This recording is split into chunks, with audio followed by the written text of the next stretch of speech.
சில பேர் எப்படின்னா அவங்க பேசுற வார்த்தை ஒரு மாதிரியா இருக்கும், அதுக்கு அர்த்தம் வேற மாதிரியா இருக்கும். அதனால நாம அவசரப்பட்டு ஒரு முடிவுக்கு வந்துடக்கூடாது, யோசிச்சு பார்க்கணும்.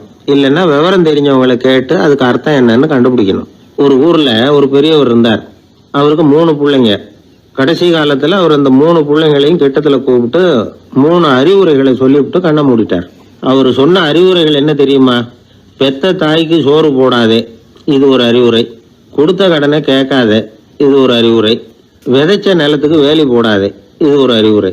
என்ன இது எல்லாம் ஒரு மாதிரியா இருக்குது, இதெல்லாம் பார்த்தா அறிவுரை மாதிரியா தெரியுது, என்னப்பா இப்படி சொல்றிய அப்படின்னு கேட்கலாம்னா அவர் அதுக்குள்ள கண்ணை மூடிட்டார். சரி, அப்பா சொல்லிவிட்டு போன அறிவுரைக்கு அர்த்தம் என்ன, அதை எப்படியாவது கண்டுபிடிப்போம் அப்படின்னு சொல்லி அந்த 3 பிள்ளைங்களும் ஆளுக்கு ஒரு அறிவுரையை எடுத்துக்கிட்டு வெளியில புறப்பட்டாங்களாம், விவரம் தெரிஞ்சவங்களை கேட்கலாம்னு. ஒரு பெரியவர் வந்தார். அவரை பார்த்து விளக்கம் கேட்டாங்க.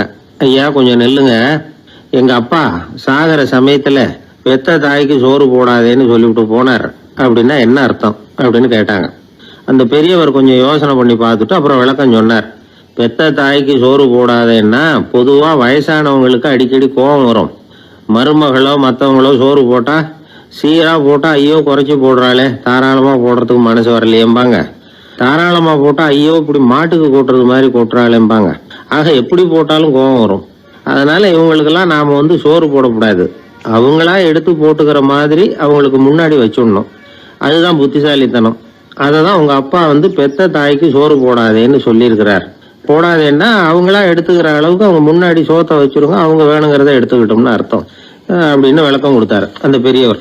சரிங்க, அடுத்தபடியா எங்க அப்பா கொடுத்த கடனே கேட்காதேன்னு சொன்னாரு, அது எப்படிங்க நாங்க கேட்காம இருக்க முடியுமா அப்படின்னு கேட்டிருக்காங்க. பெரியவர் சொன்னார், கொடுத்த கடனை கேட்காதேன்னா கடனை கொடுத்துட்டு அதை கேட்டு வாங்குற அளவுக்கு நடந்துக்கிறவனுக்கு கடன் கொடுக்காதேன்னு அர்த்தம். கொடுத்த கடனை கேட்காமலே திருப்பி கொண்டாந்து கொடுக்குற நல்லவங்களா பார்த்து கடனை கொடுக்கணும். அததான் உங்க அப்பா அப்படி சொல்லியிருக்கிறார், கொடுத்த கடனை கேட்காதேன்னு அப்படின்னு விளக்கம் கொடுத்தார். உடனே இவங்க அந்த 3வது விஷயத்தையும் சொல்லி விளக்கம் கேட்டாங்க. விதைச்ச நிலத்துக்கு வேலி போடாதேன்னு சொன்னாரு, அது எப்படி வேலி போடாம இருக்க முடியும் அப்படின்னு கேட்டாங்க. ஏன் முடியாது? நம்ம நிலத்தை சுத்தி இருக்கிற நிலத்துக்கு சொந்தக்காரங்க எல்லாம் நல்லவங்களா இருந்துட்டா நம்ம நிலத்துக்கு வேலி போட வேண்டிய அவசியம் இல்லையே, வேற பாதுகாப்பு தேவையில்லையே. அதனால நல்லவங்க நிலத்துக்கு மத்தியில நம்ம நிலம் இருக்கிறது மாதிரி பாத்துக்கணும், அதுதான் அதுக்கு அர்த்தம் அப்படின்னாரு அந்த பெரியவர். அதுக்கு பிறகுதான் இந்த பிள்ளைங்களுக்கு அப்பா சொன்ன புத்திமதியோட பொருள் புரிஞ்சுதான். ஒரு பெரியவர் இந்த உலகத்தை விட்டு போகக்கூடிய நிலைமையில இருக்கிறார், கட்டில படுத்திருக்கிறார். சொந்தக்காரங்க எல்லாம் கூப்பிட்டு ஆளுக்கு ஒரு புத்திமதி விதமா சொல்லிக்கிட்டே இருக்கிறார். அவங்க எல்லாம் கிட்டத்துல அவர் சொல்ற புத்திமதியை கேட்டுட்டு போறாங்க. கடைசியா அவரோட மனைவி கிட்டத்துல வந்தாங்களாம். எனக்கு என்ன புத்திமதி சொல்லிட்டு போறீங்க அப்படின்னு கேட்டிருக்காங்க. உனக்கு எதுவும் புத்திமதி சொல்ல வேணாம்னு நினைக்கிறேன்னாராம் அவரு. ஏன்னு கேட்டாங்களாம் இவங்க. இது வரைக்கும் நான் சொன்ன எந்த புத்திமதியை நீ ஒழுங்கா கேட்டிருக்கிற அப்படின்னு சொன்னாராம். ஒருத்தர் வேகமா வந்தார், அவசரமா ஒரு செய்தித்தாள் வாங்கினார். அதை விட வேகமா அங்கேயே நின்றுகிட்டு அதை புரட்டினார். ஒரு நிமிஷம் என்னத்தையும் ஆர்வமா பார்த்தார். அதுக்கப்புறம் நிதானமா பேப்பரை மடிச்சு வச்சுக்கிட்டு அவசரம் இல்லாம நடந்து போனார். அவர்கிட்ட மெதுவா போய், அப்படி என்னத்த சார் அவ்வளவு ஆர்வமா பாத்தீங்க அப்படின்னு கேட்டோம். கடையில பேப்பர் வாங்கின உடனே முதல் காரியமா அதை பாத்துருவேன் சார் அப்படின்னார். ஏதேன்னு கேட்டோம். அதுதான் சார் ராசி பலன், அதை பார்த்தாதான் எனக்கு எல்லாமே சரியா ஓடும் அப்படின்னார். அது சரி சார், ராசி பலன்ல என்ன போட்டிருக்கு அப்படிங்கறத பாக்குறீங்க, சரி அதுல போட்டிருக்கிறது பிரகாரம் அன்னைக்கு சரியா நடக்குதா அப்படின்னு கேட்டோம். நடக்குதா இல்லையான்னு சரி பார்த்துட்டு இருக்க மாட்டேன் சார், காலையில அதை பாக்கணும், அதுல ஒரு ஆவல், அவ்வளவுதான். கிட்டத்தட்ட எல்லாருமே இதே மாதிரி ஒரு ஆர்வத்துலதான் அதை பாத்துட்டு இருக்கிறாங்க. ராசி பலன் பாக்குற பழக்கம் தமிழர்கள் கிட்ட ரொம்ப அதிகமா இருக்குதுங்கிறார் ஒரு பேராசிரியர். அவர் எழுதியிருந்த ஒரு ஆய்வு கட்டுரை ஒண்ணு சமீபத்துல படிச்சோம். ராசி பலன் போடாம வர்ற நாளிதழ்கள் இங்க ரொம்ப குறைச்சல், அது போட்டாதான் அதிகமா விற்பனை ஆகுது. அதனால அதுல நம்பிக்கை இல்லாதவங்க கூட அதை போட்டுக்கிட்டு இருக்கிறாங்க. ரொம்ப வேடிக்கை சார், மெட்ராஸ்ல பேப்பர் வாங்கி தன்னோட ராசி பலன் பார்த்துட்டு பெங்களூர்ல ஓடுற குதிரை மேல பணம் கட்டுறவங்களும் உண்டு. ராசி பலன் பார்த்துட்டு லாட்டரி சீட் வாங்குறவங்களும் உண்டு. இந்தியாவில் அச்சாகிற மொத்த லாட்டரி சீட்ல 70% தமிழ்நாட்டுல தான் விற்பனை ஆகுதான். இது முன்னாடி இங்க அனுமதி இருந்த காலத்துல உள்ள கணக்கு. இப்பதான் அதை கட்டுப்பாடு பண்ணியாச்சு. வான் மண்டலம் பூ மண்டலத்தை பாதிக்கிறது உண்மைதான், அதை அறிவியல் பூர்வமா சிந்திக்கணும். அதை விட்டுட்டு இன்று நண்பரால் பண வரவு அப்படின்னு ராசி பலன் பார்த்துக்கிட்டு இருக்கிறோம். நம்முடைய நண்பன் இன்னைக்கு பணம் கொண்டாந்து கொடுக்க போறான்ங்கிறது ஆகாயத்துல உள்ள நட்சத்திரத்துக்கு எப்படி தெரியும்? அதுவும் இல்லாம இங்க உள்ள நண்பர்கள் எந்த காலத்துல பணம் பூராவும் கொண்டாந்து கொடுத்துருக்காங்க. நண்பர்களை வந்து பக்கத்திலேயே இப்ப இருந்து பாக்குற நம்மாலேயே புரிஞ்சுக்க முடியல. எங்கேயோ இருக்கிற நட்சத்திரத்துக்கு என்ன தெரியும்? ஒரு காலத்துல நாம வாழ்கிற இந்த பூமி ஒரே இடத்துல நிலையா நிக்குதுன்னு, சூரியனும் சந்திரனும் பூமியை சுத்திக்கிட்டு வருதுன்னு நம்பிக்கிட்டு இருந்தோம். அந்த காலத்துல உருவான ராசி பலன் கொள்கையை சூரியனை சுத்தி தான் பூமி வருதுன்னு தெரிஞ்சுக்கிட்ட இந்த காலத்திலயும் நம்பிக்கிட்டு இருக்கிறது ரொம்ப வினோதம் தான். இந்த ராசி பலன் பாக்குற பழக்கம் நம்முடைய ஊக்கத்தை இழக்க செய்யக்கூடிய ஒரு பழக்கம். அது வேண்டியது இல்லைங்கிறது தான் அறிவாளிகள் கருத்து. இப்போ ஒரு உதாரணத்துக்கு நாமே ஒரு சோதனை செஞ்சு பார்ப்போமே. ஒரே நாள் வந்த தினசரி பேப்பர்கள் சிலதை எடுத்துக்கிட்டோம். அதுல ஒரே ராசிக்கு ஒவ்வொரு பேப்பர்லயும் என்ன பலன் போட்டிருக்கு பாக்கலாமா? என்னுடைய நண்பர் ஒருத்தர் ராசிக்கு ஒவ்வொரு செய்தித்தாள்லயும் என்ன ராசி பலன்னு பார்த்தோம். ஒரு பேப்பர்ல செலவும் சிரமமும் அப்படின்னு போட்டிருக்கு, இன்னொரு பேப்பர்ல சுலபமாக நன்மை அப்படின்னு போட்டிருக்கு. இதுல எதை நம்புறது? நீங்களும் ஒரு நாள் இதை சோதிச்சு பாருங்க. பல பேப்பரை வாங்கி உங்க ராசிக்கு ஒவ்வொரு பேப்பர்ல என்ன போட்டிருக்குன்னு பாருங்க. எல்லாம் ஒரே விதமா இருக்காது, மாறி மாறி இருக்கும். என்னுடைய நண்பர் ஒருத்தர் நானும் ஒரு நாள் கடையில பேப்பர் வாங்கணும். நண்பர் வந்து ராசி பலன்ல எல்லாம் ரொம்ப நம்பிக்கை இல்லாதவர். இருந்தாலும் நான் பேப்பர் வாங்கின உடனே உங்க ராசி என்ன சொல்லுங்க, பலன் என்னன்னு பாக்கலாம்னு. அவர் சிரிச்சுக்கிட்டு அதெல்லாம் டூப்புங்க, அதை ஏன் பாக்குறீங்க, சும்மா சொல்லுங்கன்னு. என் ராசி தனுசு, அதுல பண வரவுன்னு போட்டிருக்கோம் அப்படின்னாரு. நான் பார்த்தேன், ஆச்சரியப்பட்டு போயிட்டேன். பண வரவுன்னு தான் போட்டிருக்கு சார், அது எப்படிங்க பாக்காமலே கரெக்டா சொல்லிவிட்டீங்க அப்படின்னு கேட்டேன். அவர் மெதுவா கிட்ட வந்து காதோட காதா சொல்றார், அந்த பேப்பருக்கு தினமும் ராசி பலன் எழுதி கொடுக்கறதே நான் தான் சார் அப்படின்னார். ஒரு பெரிய காடு, அந்த காட்டுக்கு மத்தியில ஒரு ஆசிரமம். அங்க ஒரு முனிவர் இருந்தார். பல இடங்கள்ல இருந்து வர்ற குழந்தைகளுக்கு அவர் வந்து பாடம் சொல்லி கொடுத்துக்கிட்டு இருக்கிறார். ஏழை பணக்காரர் அப்படிங்கிற வித்தியாசம்லாம் கிடையாதுங்க. எல்லாரும் அவர்கிட்ட தங்கள் பிள்ளைகளை வந்து அனுப்பி வச்சாங்க. மன்னர்களுடைய பிள்ளைங்க கூட அங்கே அவர்கிட்ட தான் படிக்கிறதுக்கு வருவாங்க. ஆனால் அந்த முனிவரை பொறுத்த வரைக்கும் எல்லா பிள்ளைங்களும் ஒன்று தான். இது யார் வீட்டு பிள்ளைன்னெல்லாம் பார்க்க மாட்டார், எல்லாரும் சமம். மாணவர்கள்லாம் அங்கேயே மாத கணக்கில் வருஷ கணக்கில் தங்கி இருந்து பாடம் கற்றுக்கிட்டு போகிறது வழக்கம். அவராக பார்த்து போகணுன்னு சொல்கிற வரைக்கும் அங்கேயே இருக்கணும், படிக்கணும். குருகுல வாசம். ஒரு சமயம் ஒரு ராஜகுமாரனும் அவர்கிட்ட வந்து படிச்சுக்கிட்டு இருந்தான். அவனுக்கு ஒரு 15 வயசு இருக்கும். சில வருஷம் கழித்து இந்த முனிவர் தன்கிட்ட இருக்கிற மாணவர்களுக்கெல்லாம் பரீட்சை வச்சார். அவங்களுடைய அறிவு முதிர்ச்சியை கணிக்கிறதுக்காக பல சோதனைகள்லாம் வச்சார். ஒவ்வொருத்தராக பார்த்து இனிமேல் நீங்கள் வந்து உங்கள் வீட்டுக்கு போகலாம் அப்படின்னு சொல்லி அனுப்பி வச்சுக்கிட்டு இருக்கிறார். எல்லாரும் போயிட்டாங்க.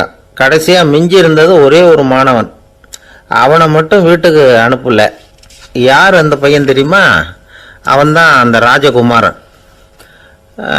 ராஜகுமாரனுடைய தந்தைக்கு, அதுதான் இந்த ராஜாவுக்கு, அங்கே வயசு ஏறிக்கிட்டே போகுது. என்ன இது, படிக்க போன பையன் இன்னும் திரும்பி வரலையே அப்படின்னு நினச்சார். வந்துட்டா சீக்கிரமாக அவனுக்கு பட்டம் கட்டிவிட்டு நாம் விலகிக்கலாமே அப்படின்னு நினச்சாரு. கல்யாணம் வேறு பண்ணி பார்க்கணும் பையனுக்கு. ஆனால் பையன் வர்ற வழியை காணும். ராஜா பார்த்தார், சரி நேர்லேயே போய் என்னன்னு தெரிஞ்சுட்டு வந்துடுவோம் அப்படின்னு காட்டுக்கு புறப்பட்டார். அங்கே போய் முனிவரை பார்த்தார். முனிவர் வந்து இவரை அன்பாக வரவேற்று உட்கார வச்சார். அதுக்கப்புறம் ராஜா மெதுவா, எல்லாரையும் வீட்டுக்கு அனுப்பி வச்சுட்டிங்களாமே, ஏன் பிள்ளைய மட்டும் அப்படின்னு சொல்லி மெதுவாக இழுத்தார். முனிவர் வந்து இதுக்கு உடனே பதில் சொல்லலை. ராஜாவை கூப்பிட்டுட்டு போய் விருந்தினர் குடிசையில் தங்க வச்சார். அதுக்கப்புறம் சொன்னார், உங்கள் மகன் வந்து எல்லா பாடங்கள்லேயும் முதலிடம் வாங்கியிருக்கான். இப்படி முதலாவதாக வர்ற மாணவனுக்கு நாங்கள் இன்னொரு தேர்வு வைக்கிறது வழக்கம்.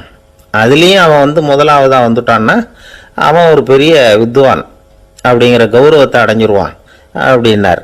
அதாவது முனிவர் அப்படி சொல்கிறார். அப்படி சொல்லிவிட்டு போயிட்டார் அவர். ராஜா அங்கேயே தங்கிட்டார். ராத்திரி படுத்து தூங்கினார். காலையில் எழுந்திரிச்சு அந்த குடிசைக்கு வெளியில் வந்தார் பல்லு விளக்கிறதுக்காக. அந்த சமயத்தில் தூரத்தில் ஒருத்தன் ஒரு கையில் கோடாலியை வச்சுக்கிட்டு தலையில் ஒரு பெரிய விறகு கட்டை சுமந்துக்கிட்டு வந்துக்கிட்டு இருக்கிறது மாதிரி தெரிஞ்சது. யாராவது விறகு வெட்டியாக இருக்கும் அப்படின்னு நினைச்சார் ராஜா. கிட்ட வந்ததும் ஒத்து பார்க்குறாரு. பார்த்தா அது தன்னோட புள்ள. திகைச்சு போயிட்டார். என்ன இது, ஒரு ராஜகுமாரனை கூட இது மாதிரி வேலையெல்லாம் செய்ய சொல்கிறாங்களே அப்படின்னு நினைச்சார். ராஜகுமாரன் வந்து விறகு கட்டை கொண்டுகிட்டு போய் கொல்லை பக்கம் வச்சான். அந்த சமயம் முனிவர் அங்கே வந்தார். என்ன மகனே, விறகு வெட்டிட்டு வந்துட்டியா? சரி, இப்போ வந்து ஒரு துடைப்பத்தை எடுத்துக்கோ, விருந்தினர் குடிசையின் வாசல் பக்கத்தை கூட்டி பெருக்கி சுத்தம் பண்ணு போ அப்படின்னார். அப்படியே செய்கிறேன் குருவே அப்படின்னு சொல்லிவிட்டு போனான். சுத்தம் பண்ண ஆரம்பிச்சிட்டான். ராஜா பார்த்தார் இதை.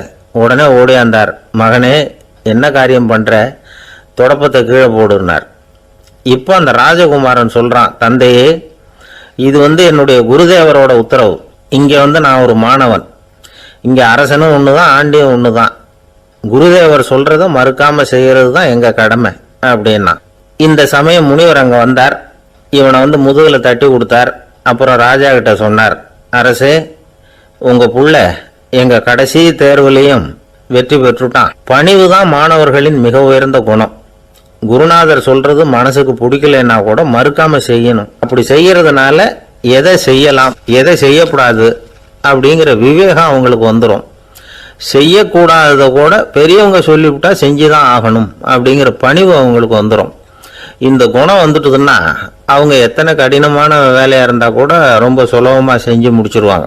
தூக்கத்திலேயும் அப்புறம் துக்கத்திலேயும் தோண்டு போட மாட்டாங்க.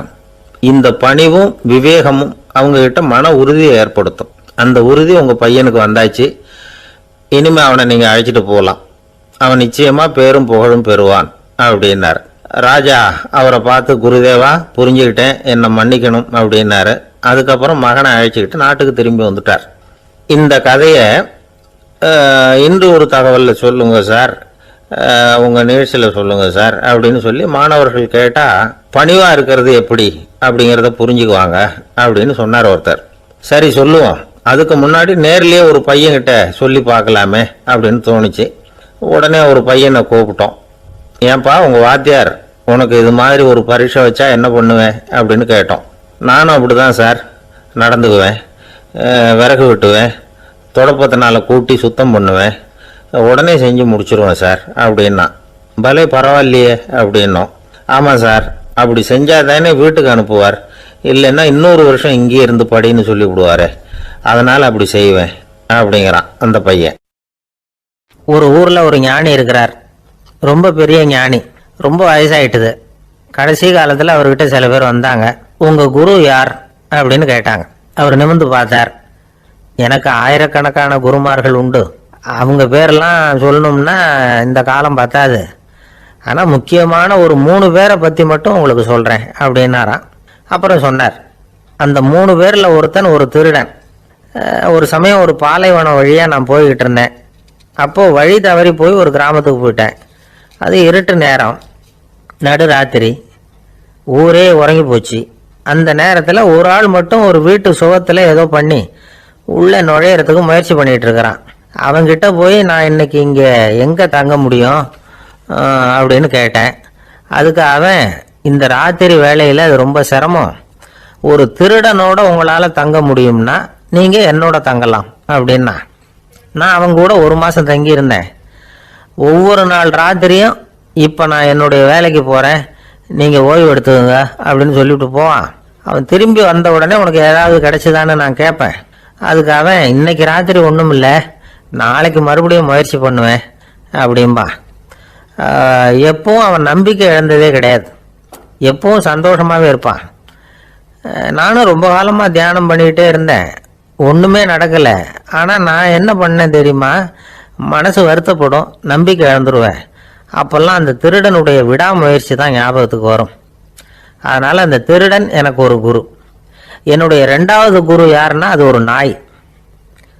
இது எப்படின்னா, ஒரு சமயம் எனக்கு ரொம்ப தாகமாக இருந்தது. ஒரு நதியை நோக்கி போய்கிட்டு இருந்தேன். அப்போ ஒரு நாயும் வந்தது. அதுக்கும் தாகம். ஓடி வந்து ஆற்றை பார்த்தது. அதோட நிழல் வந்து ஆற்றுல தெரிஞ்சது. அதை பார்த்ததும் பயந்துட்டுது. அதாவது அது தன்னுடைய சொந்த உருவத்தையே கண்டு பயந்தது. அதை பார்த்து குறைக்குது, திரும்பி ஓடிச்சு. ஆனால் அதுக்கு தாகம் அதிகமாக இருந்ததுனால அது மறுபடியும் திரும்பி வந்தது. பார்த்தா மறுபடியும் தண்ணியில் நாயோட உருவம் தெரியுது. இப்படி சில தடவை பண்ணிச்சு. இருந்தாலும் கடைசியில் தண்ணியில் குதிச்சுட்டுது துணிஞ்சி. இப்படி குதித்த உடனே அதோட உருவமும் மறைஞ்சுட்டுது. இதை பார்த்தேன். நான் என்ன புரிஞ்சுக்கிட்டேன்னா, எவ்வளவுதான் பயம் இருந்தால் கூட ஒருத்தன் தைரியமாக காரியத்தில் இறங்கணும் அப்படிங்கிறத புரிஞ்சுக்கிட்டேன்.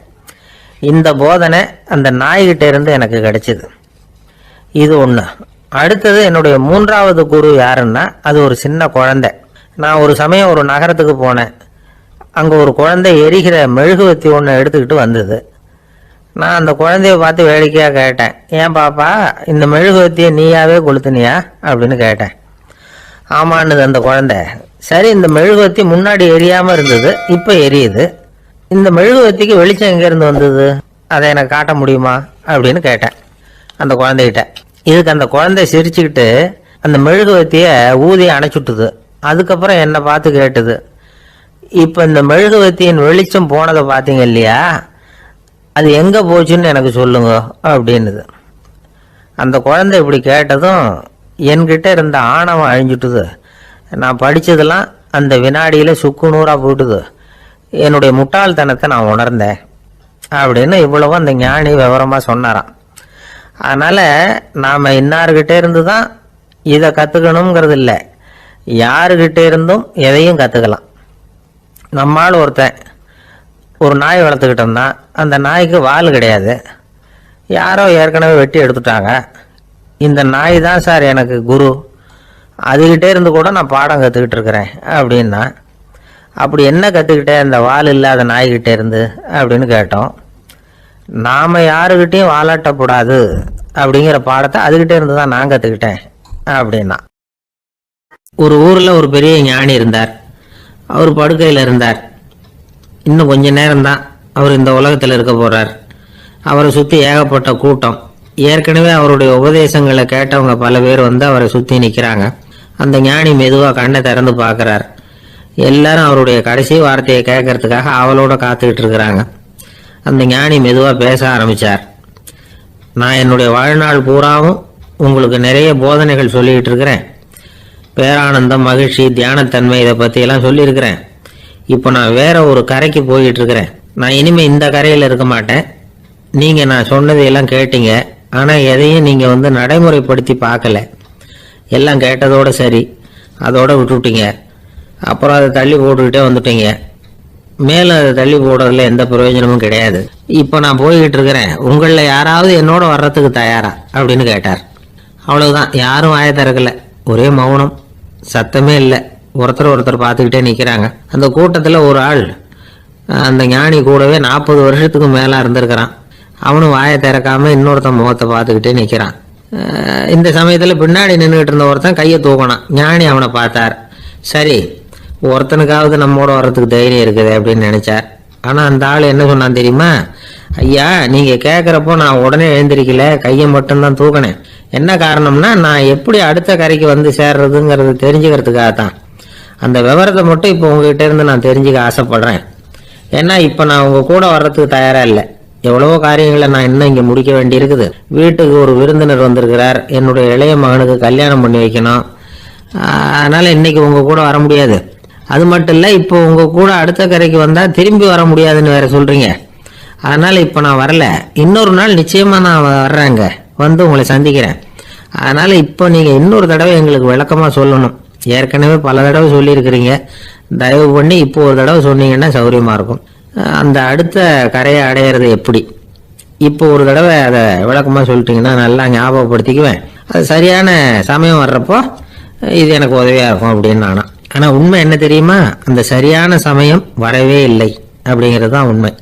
இப்படி அந்த கதை முடியும். இந்த கதை வந்து அந்த ஒரு ஆளுக்கு மட்டும் இல்லை, கிட்டத்தட்ட எல்லாருக்குமே அது பொருந்தும் அப்படிங்கிறாங்க விவரம் தெரிஞ்சவங்க.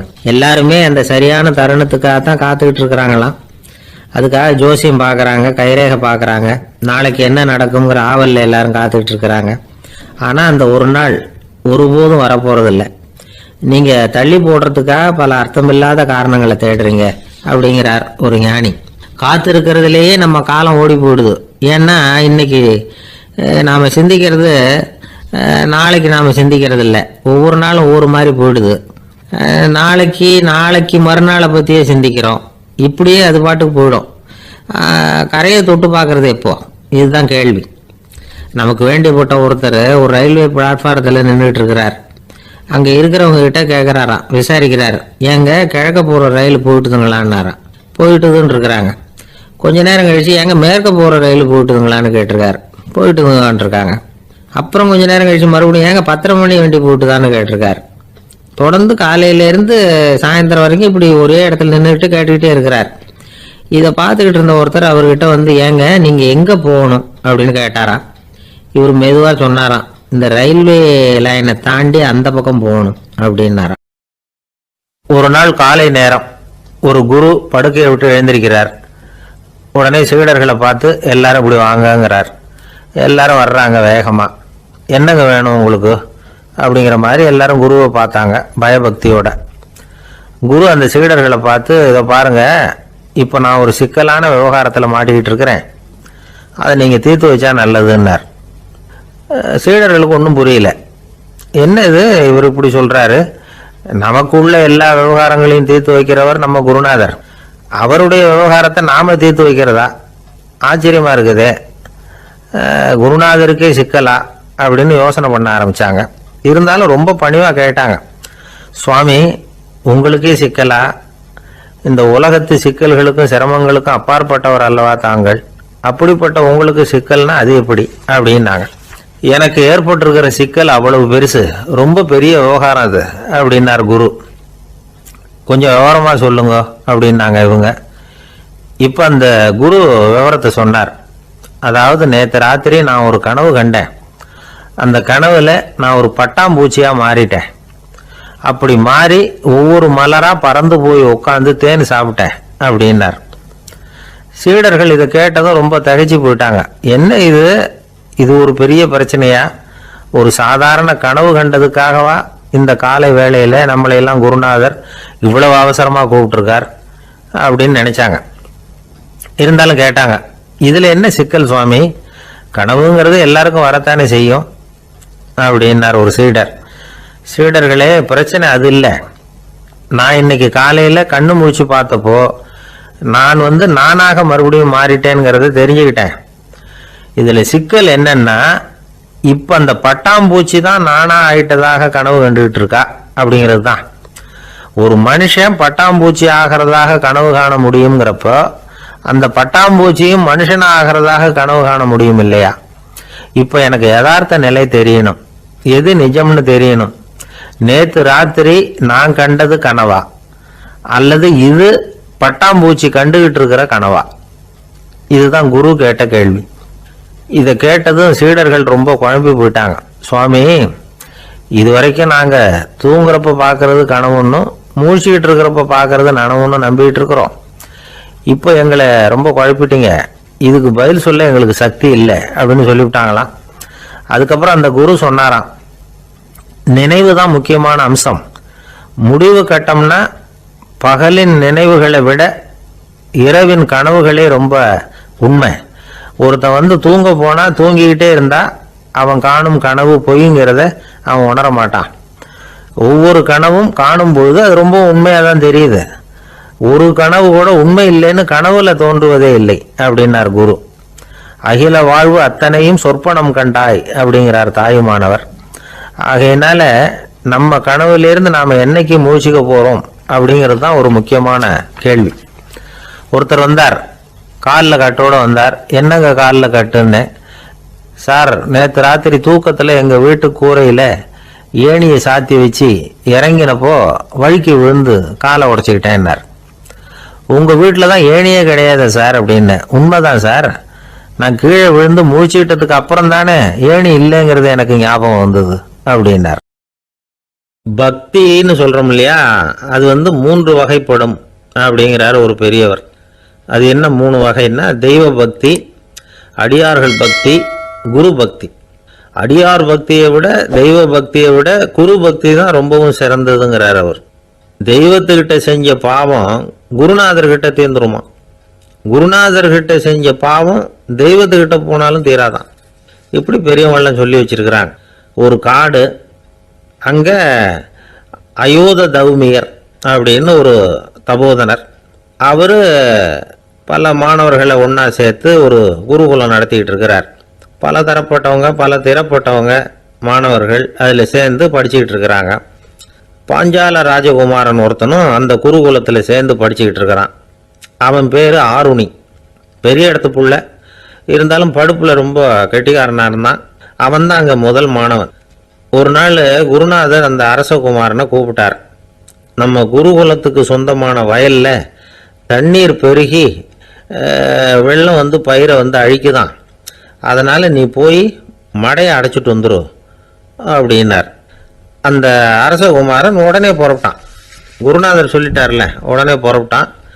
நான் பெரிய இடத்து பிள்ளையாச்சே, ராஜகுமாரனாச்சே, ரொம்ப செல்வாக்கூட வளர்ந்தவனாச்சே, நான் போய் வயலில் இறங்கி வேலை செய்கிறதா அப்படின்னுலாம் அவன் நினைக்கல. குருநாதர் கட்டளையை நிறைவேற்ற வேண்டியது நம்ம கடமை அப்படின்னு நினச்சான். உடனே ஒரு மண்வெட்டியை தூக்கி தோளில் வச்சுக்கிட்டு புறப்பட்டு போயிட்டான். வயலுக்கு போனான்.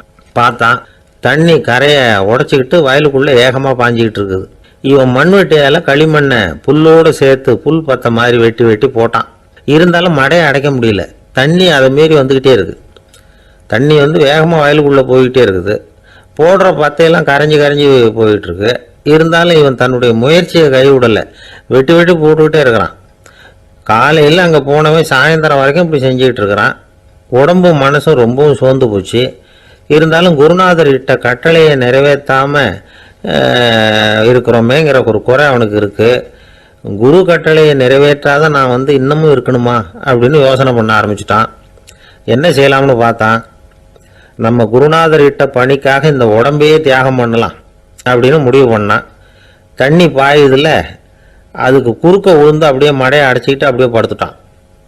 இது மற்றவங்களுக்கு தெரியாது.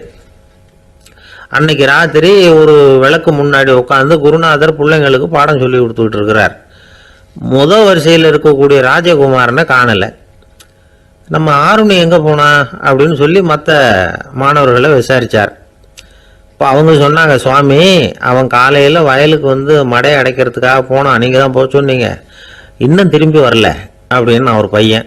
குருநாதர் உடனே ஒரு தீவெட்டி எடுத்துக்கிட்டு மாணவர்களை அழைச்சிக்கிட்டு வயலுக்கு போனார். அங்கே போய் பார்த்தா ஆளை காணும். ஆருணின்னு சொல்லி சத்தம் போட்டு கூப்பிட்டு பார்க்குறார். நான் இங்கே இருக்கேன் குருநாதா அப்படின்னு காலுக்கு அடியிலேருந்து ஒரு சத்தம் வருது.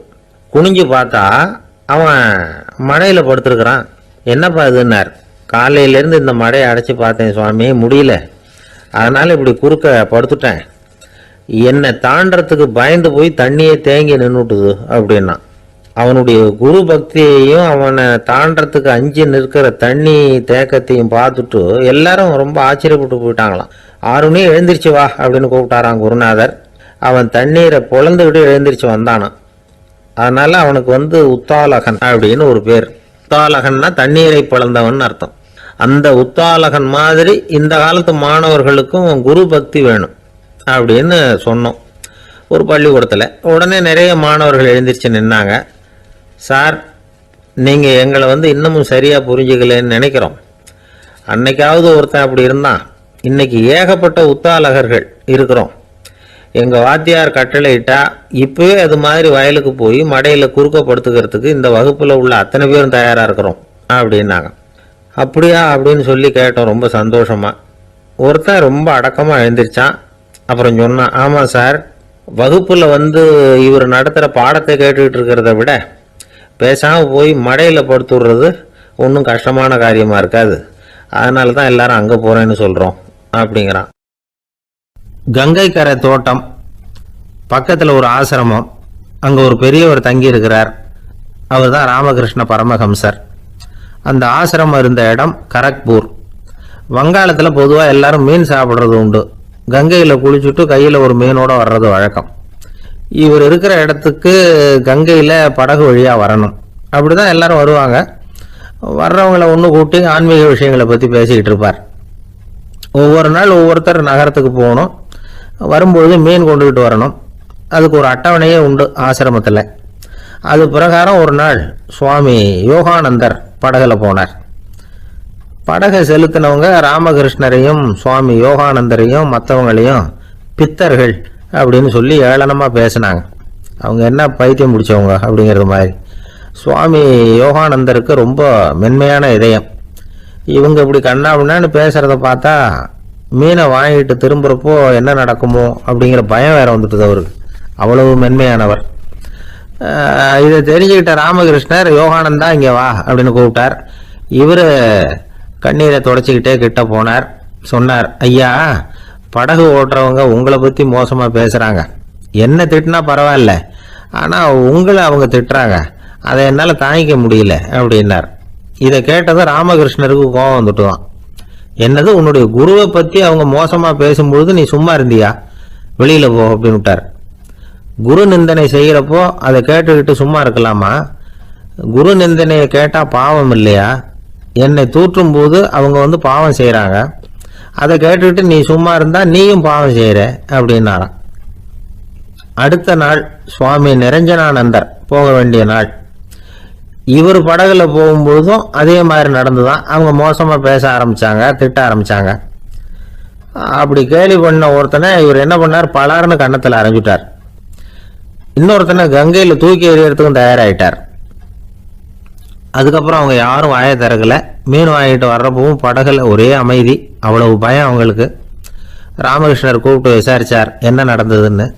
இவர் சொன்னார், அவர் யோகானந்தா போகும்பொழுது என்ன நடந்ததோ அப்படியே தான் இப்பவும் நடந்தது.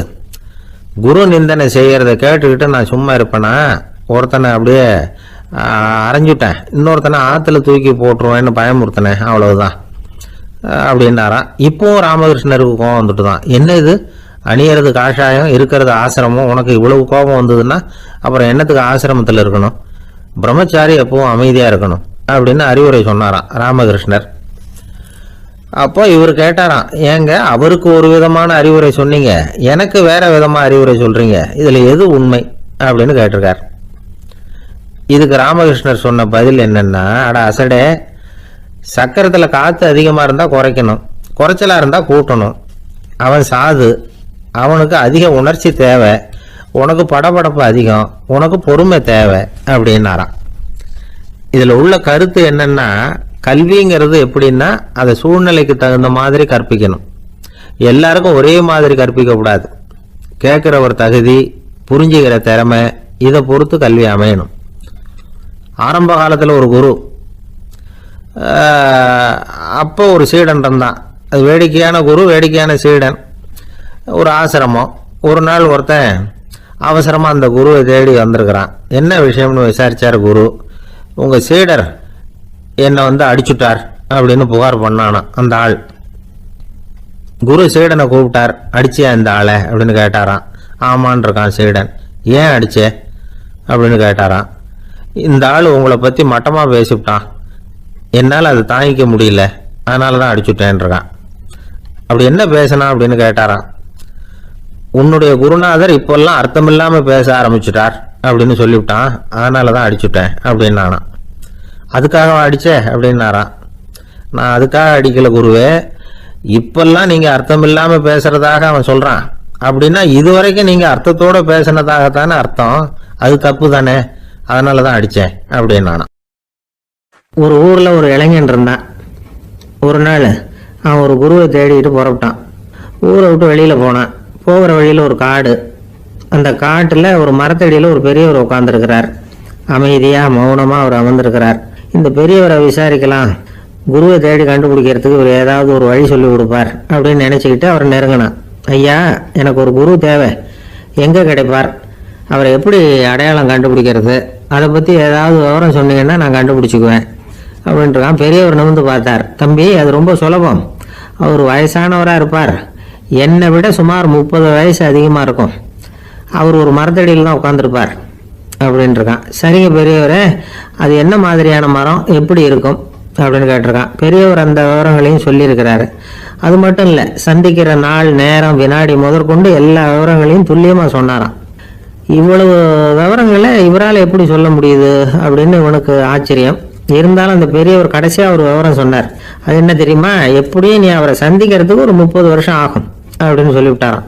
ரொம்ப நன்றிங்க பெரியவரே அப்படின்னு சொல்லிவிட்டு அந்த இளைஞன் புறப்பட்டுருக்கான். இப்போ அவனுக்கு குரு பற்றின விவரம் எல்லாம் கிடைச்சிட்டுது, சந்திக்கிற நேரமும் தெரிஞ்சுட்டுது. ஆனால் 30 வருஷம் அவரை தேடி அலைய வேண்டியிருக்குமே. அவன் தேட ஆரம்பித்தான். காடு மலை எல்லாம் சுற்றி அலைஞ்சான். பல வருஷங்கள் தேடினான், அழுத்து போயிட்டான். கடைசியில் அவனுக்கும் வயசாகிட்டுது. கடைசியில் தன்னுடைய சொந்த ஊருக்கே திரும்பி போயிட்டு இருந்தான். அங்கே ஒரு மரத்தடியில் அவன் தேடிக்கிட்டு இருந்த குருநாதர் கிடைச்சார். யார் அவருன்னா, 30 வருஷத்துக்கு முன்னாடி வழி சொல்லி கொடுத்தாருல அதே பெரியவர். அவருக்கு இப்போ 30 வயசு அதிகமாக இருந்தது. அதே மரம், அன்னைக்கு பெரியவர் சொன்ன அடையாளம் இப்போ பொருத்தமாக இருந்தது. இப்போ அந்த பெரியவர் சொன்னார், சரியாக வந்து சேர்ந்துட்டேன், வா, உனக்காக தான் நான் இவ்வளவு காலமும் காத்துக்கிட்டு இருந்தேன் அப்படின்னாராம். என்ன சொல்கிறீங்கன்றிருக்கான். 30 வருஷத்துக்கு முன்னாடி என்கிட்ட வந்தியே, அப்போவே என் காலம் முடிஞ்சு போயிருந்தது. அப்போவே என்ன உனக்கு அடையாளம் தெரியல, அதனால் இவ்வளவு காலம் உனக்காக காத்துட்டு இருக்கும்படி ஆயிட்டுது அப்படின்னாராம். ஐயா, அப்போவே நீங்கள் சொல்லியிருக்கலாமே, இதுதான் 30 வருஷம் கழித்து நீ சந்திக்க போகிற இடம், நான் தான் உன்னுடைய குரு அப்படின்னு சொல்லியிருக்கலாமே அப்படின்ட்டுருக்கான். அந்த பெரியவர் சிரிச்சுக்கிட்டே அதுக்கு பதில் சொன்னாராம். நான் எவ்வளவோ விவரமாக தான் சொன்னேன், நீ சரியாக புரிஞ்சுக்கல. காரணம், அப்போ நீ போதுமான அளவுக்கு பக்குவம் பெற்றிருக்கவில்லை. அதனால புரியும் சக்தி இல்லாமல் போட்டுதப்போ 30 ஆண்டு காலம் நீ அலைஞ்சு தெரிஞ்சிருக்கிற. அது காரணமாக இப்போ உனக்கு அந்த பக்குவம் வந்துட்டுது. அதனால தான் அடையாளம் காண முடிஞ்சது. நானே உன்னுடைய குரு அப்படின்னாராம். இதுலேருந்து என்ன தெரியுதுன்னா, ஆன்மீகத்தில் மாணவனாக சேர்றதுக்கு கூட ஒரு பக்குவத்தன்மை தேவைப்படுது. ஒரு பெரிய ஞானி, அவர்கிட்ட சீடனாக இருக்க ஒருத்தன் வந்தான், எதிரில் நின்னா. ஞானி அவனை வெகு நேரம் உற்று பார்த்தார். அப்புறம் சொன்னார், சீடனாக இருக்கிறது ரொம்ப சிரமம்னார். நான் தயாராக இருக்கிறேன்னா. அது இன்னமும் சிரமமாச்சே, இங்கே குருவாக இருக்கிறது மட்டுமே சுலபம் அப்படின்னாராம். அப்படின்னா நான் குருவாகவே ஆயிடுறேன் அப்படின்னானா. இது போலவே இந்த காலத்தில் கதை ஒன்று உண்டு. ஒரு பள்ளிக்கூடத்தில் வகுப்பு ஆசிரியர் மாணவனை திட்டிக்கிட்டு இருந்தார். டேய், நீ 100க்கு 10 மார்க்கு தான் வாங்கிட்டு இருக்க. இவ்வளவு மோசமாக நீ படித்தா கடைசியில் மாடு மேய்க்கிறது கூட லாய்க்கு இல்லாதவனா ஆயிடுவேன். அதுக்கப்புறம் என்ன செய்ய போகிறேன் அப்படின்னாராம். பையன் தலையை சொரிஞ்சிக்கிட்டே சொன்னானா, சார் அப்படின்னா ஒன்று செய்கிறேன் அப்படின்னானா. இவர் கேட்டிருக்கார், என்ன செய்ய போகிறேன்னு. வேற என்ன சார், உங்களை மாதிரி ஒரு ஆசிரியர் ஆயிடுறேன் அப்படின்னானா. ஒரு அரசனும் அமைச்சரும் ஒரு நாள் ரொம்ப சாவகாசமா பேசிக்கிட்டு இருந்தாங்களாம். அரசன் அமைச்சரை பார்த்து ஒரு கேள்வி கேட்டிருக்கார். ஏங்க அமைச்சரே, ஆசை இல்லாத ஒரு மனுஷனால இருக்க முடியுமா அப்படின்னு. ஏன் முடியாது, துறவி அப்படிங்கிறவங்கெல்லாம் அப்படிப்பட்டவங்க தானே அப்படின்னாராம் அமைச்சர். அவங்கெல்லாம் உண்மையிலேயே ஆசையை விட்டவங்க தானே அப்படின்னு கேட்டாராம் ராஜா. அப்படிதான் இருக்கணும் அப்படின்னாராம் அமைச்சர். அப்படின்னா ஆசையே இல்லாத ஒரு உண்மையான துறவியை நான் பார்க்கணுமேன்னார். அது என்ன பிரமாதம், அதுக்கு நான் ஏற்பாடு பண்ணுறேன் அப்படின்ட்டார் இவர். சொல்லிவிட்டு உடனே புறப்பட்டு போனார். அங்கே இங்கே தேடினார். அப்புறம் தான் அவருக்கு புரிஞ்சுது உண்மை துறவியை கண்டுபிடிக்கிறது எவ்வளவு கஷ்டமான காரியம்னு. இருந்தாலும் ராஜா கிட்ட சொல்லியாச்சே, உண்மை துறவியை காட்டுறேன்னு. இப்போ என்ன பண்ணுறது? ராஜா கிட்ட சொன்னபடி நடக்கலைன்னா அவருக்கு கோவம் வந்துடும். அமைச்சர் ஒரு யோசனை பண்ணார். அவருக்கு ஒரு வழி தெரிஞ்சுது. அதுதான் சரின்னு முடிவு பண்ணார். அதாவது அந்த ஊரில் அவருக்கு தெரிஞ்ச நாடக நடிகர் ஒருத்தர் இருக்கிறார், நல்லா நடிப்பார். அவரை போய் பார்த்தார். இதை பாருப்பா, எனக்காக நீ ஒரு காரியம் செய்யணும்னார். என்னன்னு கேட்டார் அவர். நீ ஒரு துறவி மாதிரி கொஞ்ச நேரத்துக்கு நடிக்கணும். ராஜா உன்னை பார்த்துட்டு போகிற வரைக்கும் நடி, அது போதும். அதுக்காக உனக்கு 10,000 ரூபா தரேன் அப்படின்னார். அவர் எந்த காலத்தில் இவ்வளவு பணத்தை மொத்தமாக பார்த்துருக்கார். அதனால் உடனே சரின்னு ஒத்துக்கிட்டார். அமைச்சர் அரண்மனைக்கு திரும்பி வந்தார். என்ன அமைச்சரே, இன்னுமா ஒரு உண்மையான துறவி கிடைக்கலன்னார். உண்மையான துறவி ஒருத்தரை இப்போ தான் கொஞ்ச நேரத்துக்கு முன்னாடி பார்த்து பேசிவிட்டு வர்றேன். அவர் நம்ம ஊருக்கு வெளியில் குளத்தங்கரையில் உள்ள ஒரு ஆலமரத்துக்கு அடியில் உட்காந்துருக்கிறார் அப்படின்னார் இவர். அப்படின்னா உடனே புறப்படுங்க அப்படின்னார் ராஜா. பரிவாரங்களோடு புறப்பட்டார். அங்கே அந்த மரத்தடியில் அந்த ஆள் வேஷம் போட்டுக்கிட்டு துறவி மாதிரி உட்காந்துருக்கிறான். ராஜா நேராக போனார். அந்த துறவி காலில் பொத்துன்னு விழுந்து வணங்கினார். உடனே ராணியும் அவர் காலில் விழுந்தாங்க. அடுத்தபடியாக அமைச்சர் வந்தார். அவருக்கு தெரியும் இது நம்ம ஆள் தான்னு. இருந்தாலும் என்ன பண்ணுறது, நேரம். அப்புறம் பரிவாரங்கள்லாம் துறவி காலில் விழுந்து ஆசீர்வாதம் வாங்கிட்டாங்க. ராஜா அப்புறமா தங்கத்தட்டில் பொண்ணையும் பொருளையும் வச்சு அந்த துறவிகிட்ட ரொம்ப பணிவாக நீட்டுறார். தாங்கள் தயவு பண்ணி இதை ஏற்றுக்கணும் அப்படின்னு வேண்டிக்கிட்டார். அந்த துறவி பற்று இல்லாமல் அதை பார்த்தார். எல்லாத்தையும் திறந்துட்ட எனக்கு இதெல்லாம் எதுக்காக அப்படின்னு சொல்லி அதை மறுத்துட்டாராம். ஆஹா, உண்மையான துறவியை பார்த்துட்டோம் அப்படிங்கிற ஆனந்தம் அரசருக்கு. ரொம்ப நிம்மதியாக திருப்தியாக திரும்பி வந்தார் அரண்மனைக்கு. அதுக்கப்புறம் அமைச்சர் யாருக்கும் தெரியாமல் அந்த துறவிகிட்ட ஓடினார். சொன்ன பிரகாரம் பணத்தை நீட்டினார். இந்தப்பா, நான் உங்ககிட்ட சொன்னபடி 10,000 ரூபா பணம் எடுத்துக்கோ அப்படின்னார். அந்த ஆள் ராஜா கிட்ட சொன்னது மாதிரியே எல்லாத்தையும் திறந்துட்ட எனக்கு இதெல்லாம் எதுக்காக வேணாம் அப்படின்னு விட்டாரான். நடித்த வரைக்கும் போதும்ப்பா, இனிமேல் இந்த நாடக வசனம்லாம் வேணாம், வேஷத்தை கலைச்சிடும், பணத்தை வாங்கிக்கோன்னார். இல்லைங்க, இது வேஷம் இல்லை, இது வசனமும் இல்லை, இது உண்மை. கொஞ்ச நேரம் துறவி மாதிரி நடித்ததுக்கே இந்த தேசத்து ராஜா, ராணி, அமைச்சர், பரிவாரங்கள் எல்லாம் என் காலில் விழுந்து வணங்குறாங்க. அப்படின்னா உண்மையான துறவியாக இருக்கிறது எவ்வளவு பெருமையான விஷயம். நான் உண்மையான துறவியாக ஆக போகிறேன், அப்படி முடிவும் பண்ணிட்டேன் அப்படின்னார் அந்த நடிகர். வேஷம் கூட எப்படிப்பட்ட விளைவுகளை உண்டு பண்ணுது பார்த்தீங்களா. நம்மால் ஒருத்தன் ரொம்ப வசதியாக தான் இருந்தான். ஒரு நாள் அவன் சொத்து பூரா திருட்டு போயிட்டுது. அதுக்கப்புறம் இவன் துறவி மாதிரி ஆயிட்டான். ஊர் ஊராக சுத்தினான். ஒரு குருநாதரை தேடி கண்டுபிடிச்சான். அவர்கிட்ட சீடனா சேர்ந்துக்கிட்டான். அவனை பார்த்து ஒருத்தர் கேட்டார், நீ உண்மையான சீடன் தானேன்னு. இல்லைங்க, சீடன் மாதிரி நடிச்சுக்கிட்டு இருக்கிறேன் அப்படின்னா. அது குரு துரோகம் இல்லையா அப்படின்னு கேட்டார் அவர். இல்லைங்க, நான் பண்ணது குரு துரோகம் இல்லை, என் குரு பண்ணது தான் துரோகம். என்னுடைய பணத்தை கொள்ளையடிச்சது இவர் தான். அதை எங்க வச்சிருக்காருன்னு கண்டுபிடிக்கிறதுக்காக தான் இவர்கிட்ட வந்து சீடை நான் சேர்ந்திருக்கிறேன் அப்படின்னானா. ஒருத்தர் கடவுள்கிட்ட வேண்டிக்கிட்டாராம், நான் செய்யற வியாபாரத்துல இன்னைக்கு 1000 ரூபாய் லாபம் கிடைச்சதுன்னா அதுல 500 ரூபாய உன் கோயிலுக்கு வந்து உண்டியல்ல போட்டு விடுறேன் அப்படின்னு வேண்டிக்கிட்டார். சொல்லிவிட்டு வியாபாரம் பண்ணார். 1000 ரூபாய் கிடைக்கல, 500 ரூபாய் தான் லாபம் கிடைச்சது. அவர் அதுக்கப்புறம் அந்த கோயிலுக்கு போகல. ஏங்க, கிடைச்ச 500ல பாதிய உண்டியல்ல போட்டு விடுறது தானே நியாயம் அப்படின்னு கேட்டாங்க. அதுக்கு அவரு முறைச்சு பாக்குறார். அப்புறம் சொல்றார், விவரம் தெரியாம பேசாதீங்க, கடவுள் ஏற்கனவே அவரு பங்கு 500 ரூபாயை எடுத்துக்கிட்டு மீதி 500 ரூபாய் தான் எனக்கு கிடைக்கிறது மாதிரி பண்ணிருக்கிறார், அதனால இது எனக்கு சேர வேண்டிய பங்கு அப்படின்னு சொல்லிவிட்டார். இவரோட பக்தியின் எல்லை எந்த அளவுல இருக்குது பாத்தீங்களா. உனக்காக நான் என்ன வேணும்னாலும் செய்யறதுக்கு தயாரா இருக்கிறேன் அப்படின்னாரு ஒருத்தர். சரி, வேற ஒண்ணும் வேணாம், ஒரு 10 ரூபா பணம் இருந்தா கைமாத்தா கொடு, நாளைக்கு தந்துடுறேன் அப்படின்னாரு இன்னொருத்தர். அவ்வளவுதான், நான் அவசரமா ஒரு ஆளை பார்க்க வேண்டியிருக்கு, அப்புறமா வந்து உன்னை பாக்குறேன் அப்படின்னு சொல்லிவிட்டு அந்த ஆள் நழுவி போயிட்டார். இதுதான் இன்னைக்கு உலக நிலவரம். ஆனா ஒருத்தர் மேல உண்மையாவே அன்பு செலுத்துறது அப்படிங்கிறது ரொம்ப பெரிய விஷயம். பக்தி செலுத்துறதுங்கிறது அதை விட பெரிய விஷயம். பக்தினா ஏதோ கோயிலுக்கு போய் சாமி கும்பிட்டு வர்றது இல்ல. பக்தியோட எல்லை எதுன்னு தெரிஞ்சுக்கிறதுக்கு உங்களுக்கு ஆசையா இருக்குதா அப்படின்னா ஒரு கதை உண்டு, அதுக்கு அதை கேளுங்க. அதாவது மயூர சர்மன் அப்படின்னு ஒருத்தர் இருந்தான். கிருஷ்ணர் மேல அவன் ரொம்ப பக்தியா இருந்தான். ஒரு நாள் கிருஷ்ணர் வந்து அவனை பார்த்துட்டு போலாம்னு நினைச்சு வந்தாரு. கிருஷ்ணரை பார்த்த உடனே அவனுக்கு ரொம்ப மகிழ்ச்சி இருக்காது அப்படின்னு. ஏன்னா வழக்கமா பக்தர்கள் தானே பகவான் கிட்ட ஏதாவது கேட்கறது வழக்கம். இங்க வந்து பகவான் வந்து பக்தனை பார்த்து கேட்க ஆரம்பிச்சுட்டார். இத பாருப்பா, உங்ககிட்ட நான் ஒண்ணு கேட்பேன், கொடுப்பியா அப்படின்னார். பக்தன் மாட்டேன் நான் சொல்லுவான், நீங்க என்ன கேட்டாலும் அதை கொடுக்கறதுக்கு நான் சித்தமா இருக்கிறேன் அப்படின்னா மயூர சர்மன். உன்னோட மகன் ஒருத்தன் இருக்கானே 5 வயசுல, அவன் தான் எனக்கு வேணும்னாரு. இவன் கொஞ்சம் கூட தயங்கல, சரி தந்தேன் அப்படின்னு சொல்லிவிட்டான். கிருஷ்ணர் பார்த்தார், அவன் உடம்பு பூராவும் எனக்கு தேவையில்லை, அவன் உடம்போட வலது பாகம் மட்டும் எனக்கு போதும்னாரு. அதுக்கும் சரி அப்படியே கொடுக்குறேன். இவன் அந்த சின்ன பையனை நிக்க வச்சு அவன் தலையில இருந்து ஒரு ரம்பத்தால அறுக்கணும், அப்பதானே அது 2 பாகமா ஆக்க முடியும் அப்படின்னாரு. சரி அப்படியே செய்யறேங்கிறான் அவன். அந்த ரம்பத்தை நீ ஒரு பக்கம் பிடிச்சுக்கணும், உன்னோட மனைவி ஒரு பக்கம் பிடிச்சுக்கணும், நீங்க 2 பேரும் அப்படி பிடிச்சுக்கிட்டு அதை அறுத்து அவனை 2 துண்டாக்கணும் அப்படிங்கிறார். அதுக்கும் சரிங்கிறான். அப்படி செய்யறப்போ நீயும் அழப்படாது, உன்னுடைய மனைவியும் அழப்படாது அப்படின்னு அடுத்த கண்டிஷன். அதுக்கும் சரிங்கிறான்.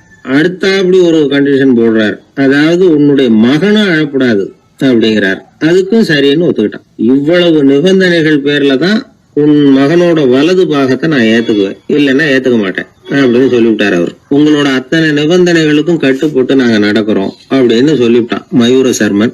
உடனே மகனை கூப்பிட்டான். அவன் வந்து நின்னான், அவனை குளிப்பாட்டினான், புது ஆடைகள் போட்டு விட்டான். அதுக்கப்புறம் ஒரு ரம்பத்தை எடுத்து அறுக்க ஆரம்பிச்சான். ஒரு பக்கம் அவன், இன்னொரு பக்கம் அவனுடைய மனைவி, நடுவுல அந்த பையன். அவங்க 2 பேர் கண்ணிலேயும் கண்ணீர் கொஞ்சம் கூட வரவே இல்லை. ஆனா அந்த சின்ன பையனோட இடது கண்ணில இருந்து மட்டும் கண்ணீர் வழிய ஆரம்பிச்சுட்டுது. இத கிருஷ்ணர் பார்த்துட்டார். என்னோட நிபந்தனைப்படி நீங்க நடந்துக்கல, அதனால உங்க பையனோட வலது பாகம் எனக்கு வேணாம்னு விட்டார். நாங்க 2 பேரும் அழலையே அப்படின்னா மயூர சர்மன். நீங்க அழல சரி, ஆனா உங்க பையனோட இடது கண்ணு மட்டும் அழுதுது அப்படின்னார். உடனே அந்த சின்ன பையன் என்ன சொன்னான் தெரியுமா? ஐயா, என் உடம்போட வலது பாகத்தை மட்டும் தானே பகவான் வந்து கேட்டாரு, வலது பாகம் பண்ணின புண்ணியத்தை இடது பாகம் பண்ணலையே அப்படின்னு நினைச்சுதான் இடது கண்ணு அழுதுகிட்டு இருக்குது அப்படின்னா. உடனே கிருஷ்ணர் கண்ணுல தண்ணி வர ஆரம்பிச்சுட்டுதான். அந்த பையனை கட்டி பிடிச்சுக்கிட்டார். அவன் பழைய மாதிரி முழுசா ஆயிட்டான்.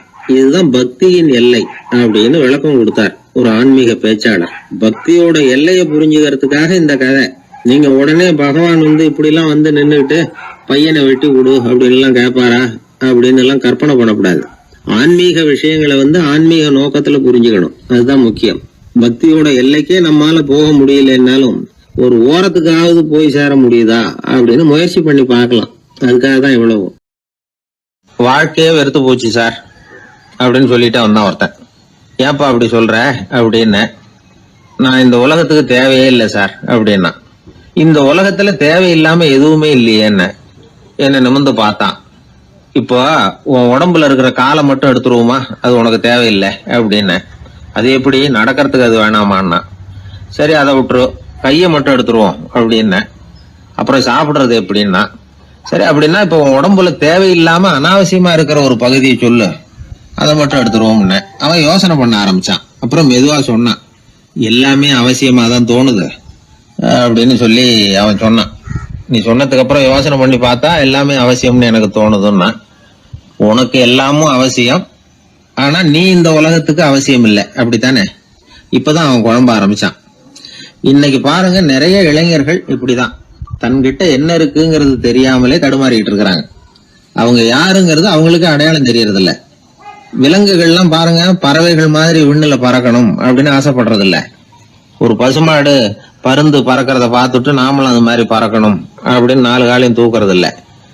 சரி, ஆனா ஒரு மனுஷன் என்ன நினைக்கிறான்னா, அவங்கிட்ட என்ன திறமை இருக்கு அப்படிங்கறத அவனுக்கு புரியாம நடந்துக்கிறான். சரி, ஒரு மனுஷங்கிட்ட என்ன திறமை இருக்குங்கிறத எப்படி கண்டுபிடிக்கிறது? இந்த உலகத்துல இருக்கிற ஒவ்வொரு மனிதனுக்கும் ஒரு தனித்தன்மை உண்டு. அதாவது ஒருத்த மாதிரி இன்னொருத்தன் இருக்கிறது இல்ல. ஆனாலும் உளவியல் நிபுணர்கள் மனிதர்களின் குணாதிசயங்களை வச்சு அவங்கள 3 வகையா பிரிக்கிறாங்க.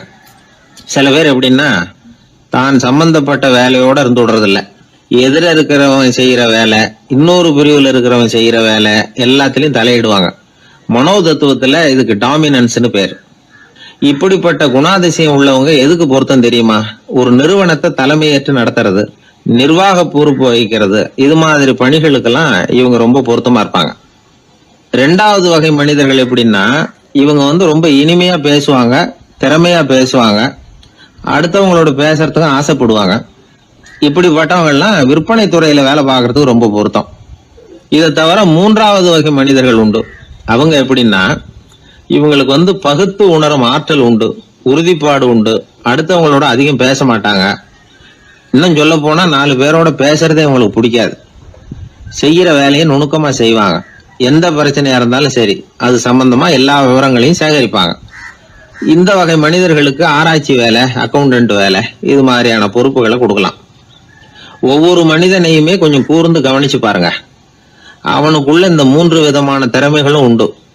எது அதிகம் எது குறைவு அப்படிங்கறதுலதான் வித்தியாசம். நாம ஒவ்வொருத்தரும் கொஞ்சம் சுயமா சிந்திச்சு பார்க்கணும். நாம இந்த 3 வகையில எந்த வகை அப்படிங்கறத நாமளாதான் தேடி கண்டுபிடிக்கணும். இப்ப சொல்லப்பட்ட 3 குணங்களுமே ஆளுமை சம்பந்தப்பட்டது. இதுல ஒருத்தருடைய இயல்பு, திறமை இதெல்லாம் அடங்காது. இதெல்லாம் தனி. இதையெல்லாம் யார் நினைச்சாலும் முறையா பயிற்சிகள் மூலமா வளர்த்துக்கலாம். இப்ப திறமைய பயிற்சி மூலமா நம்ம வளர்த்துக்கலாம், இயல்பு இதையெல்லாம் வளர்த்துக்கலாம்.